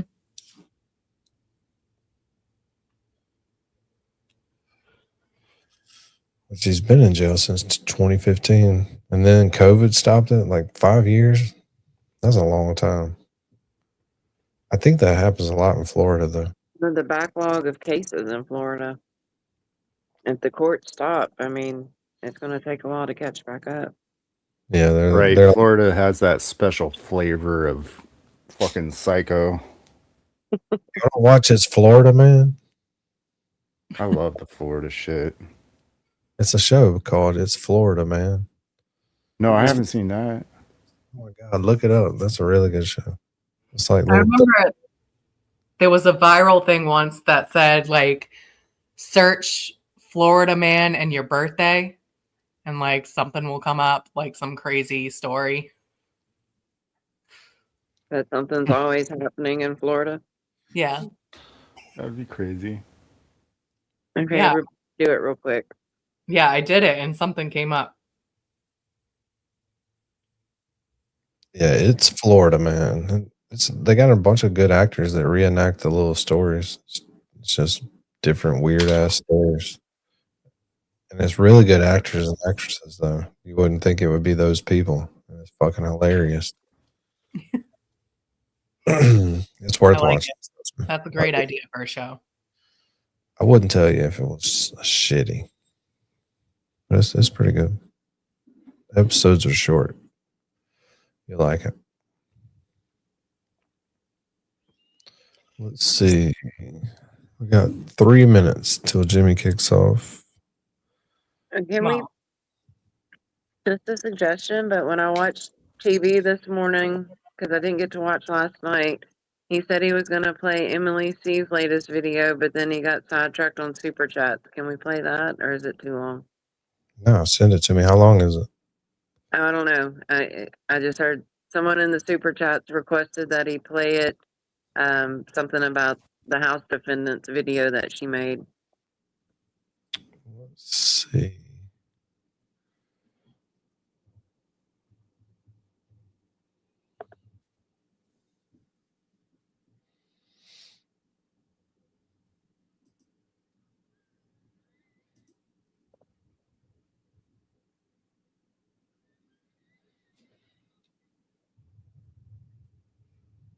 About the House Defendants?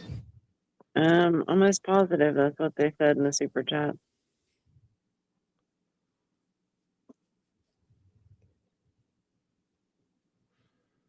I don't see that in her videos.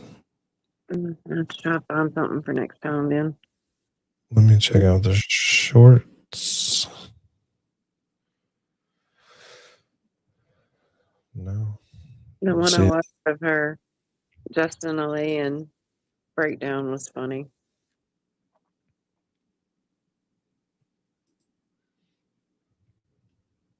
Or the Kelsey Fitzsimmons trial, basically.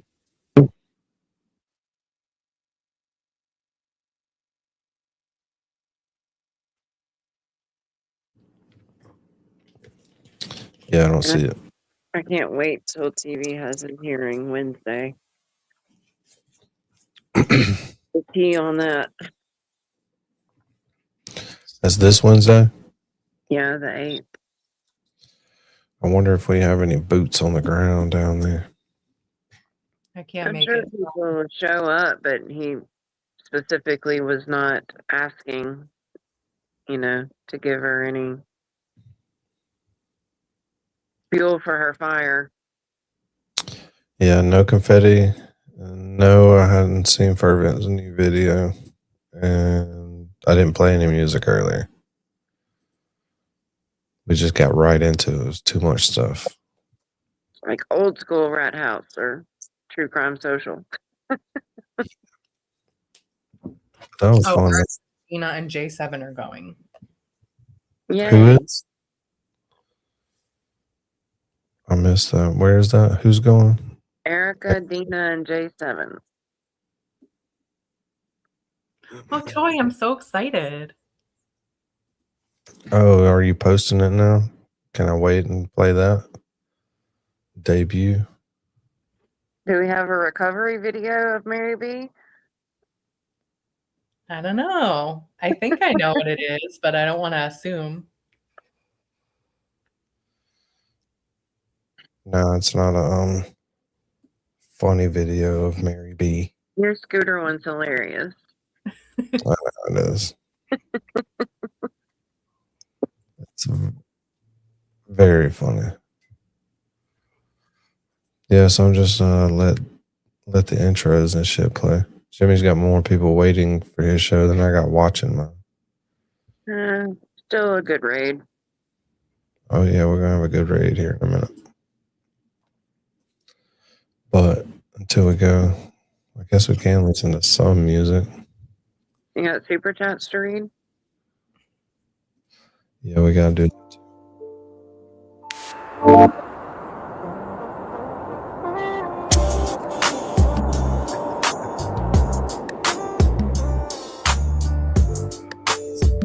I love how you put the hat on to do it too.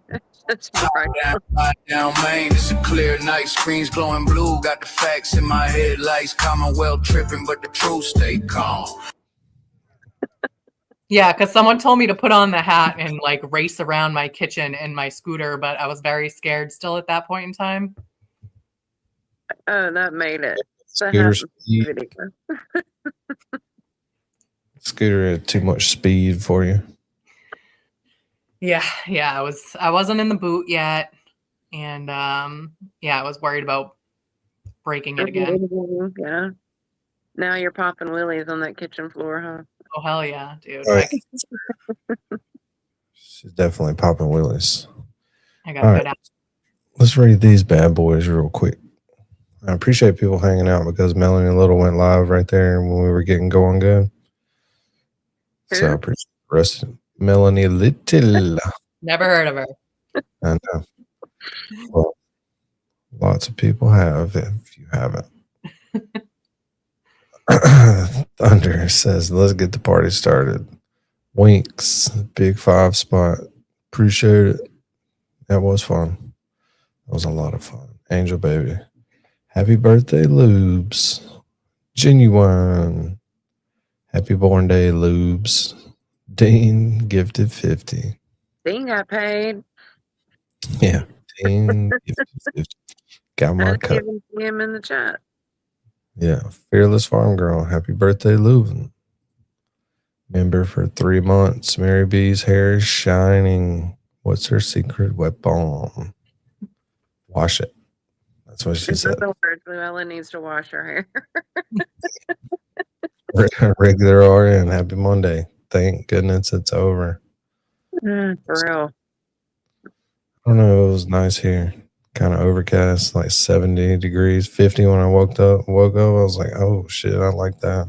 The weather's nice, but when you're trapped inside after a long weekend, Mondays are the worst. Yeah, for real. Marilyn C says goals. Becca became a member. Appreciate it. Welcome, Becca. Yo, Thunder. Jenny Lynn. Can I pet that dog? Lauline's favorite. Winks. Let's get it.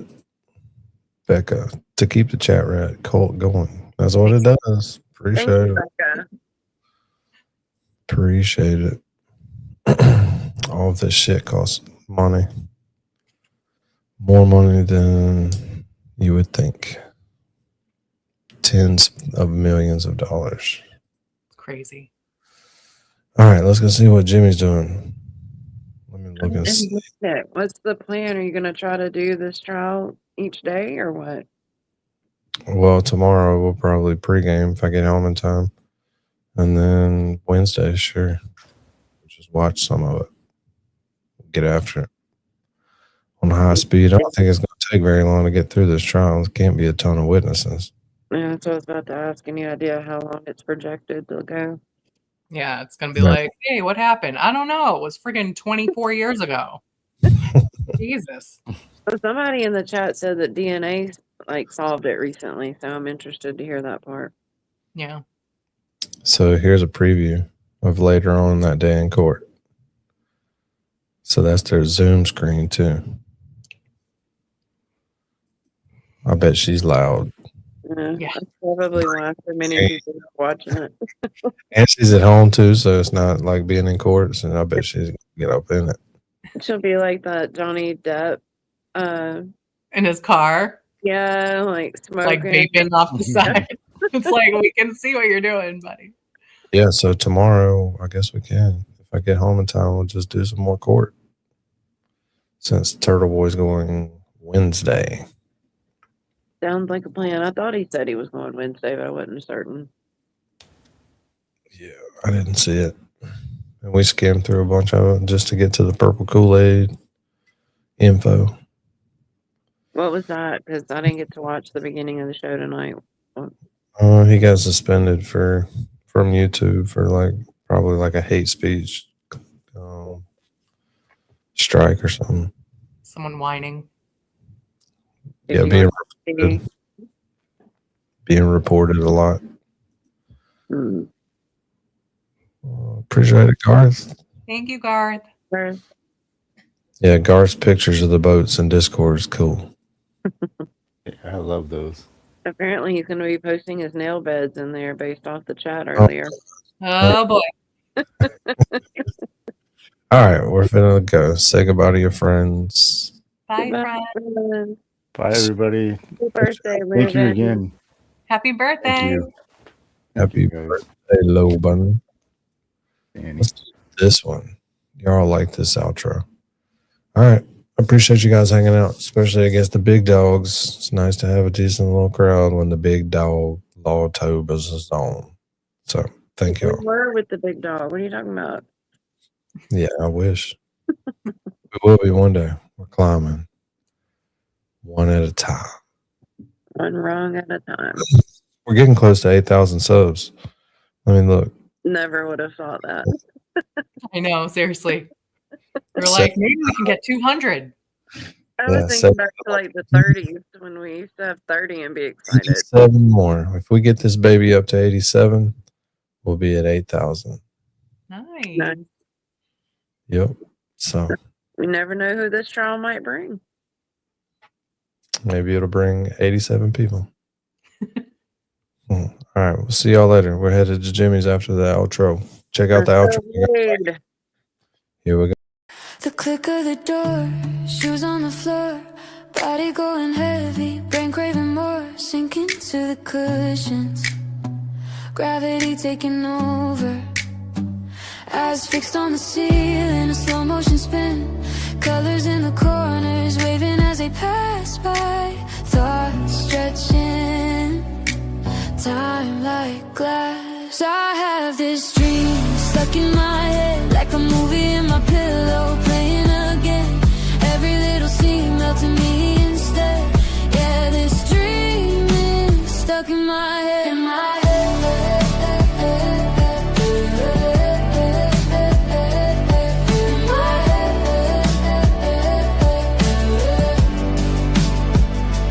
traffic on loop, but the ride feels soft. The moon on the windshield, floating us off. Hands on the wheel, heart on recline, lane lines bending, dancing in time. I have this dream stuck in my head, like a movie in my pillow, playing again. Every little scene melting me instead.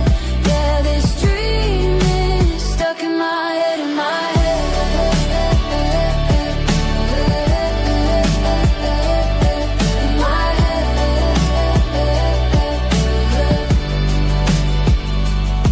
Flip the switch, I'm fading, flickering, glowing. Every random heartbeat, finding the perfect tempo. The couch turning into an island, the car turning into a cloud.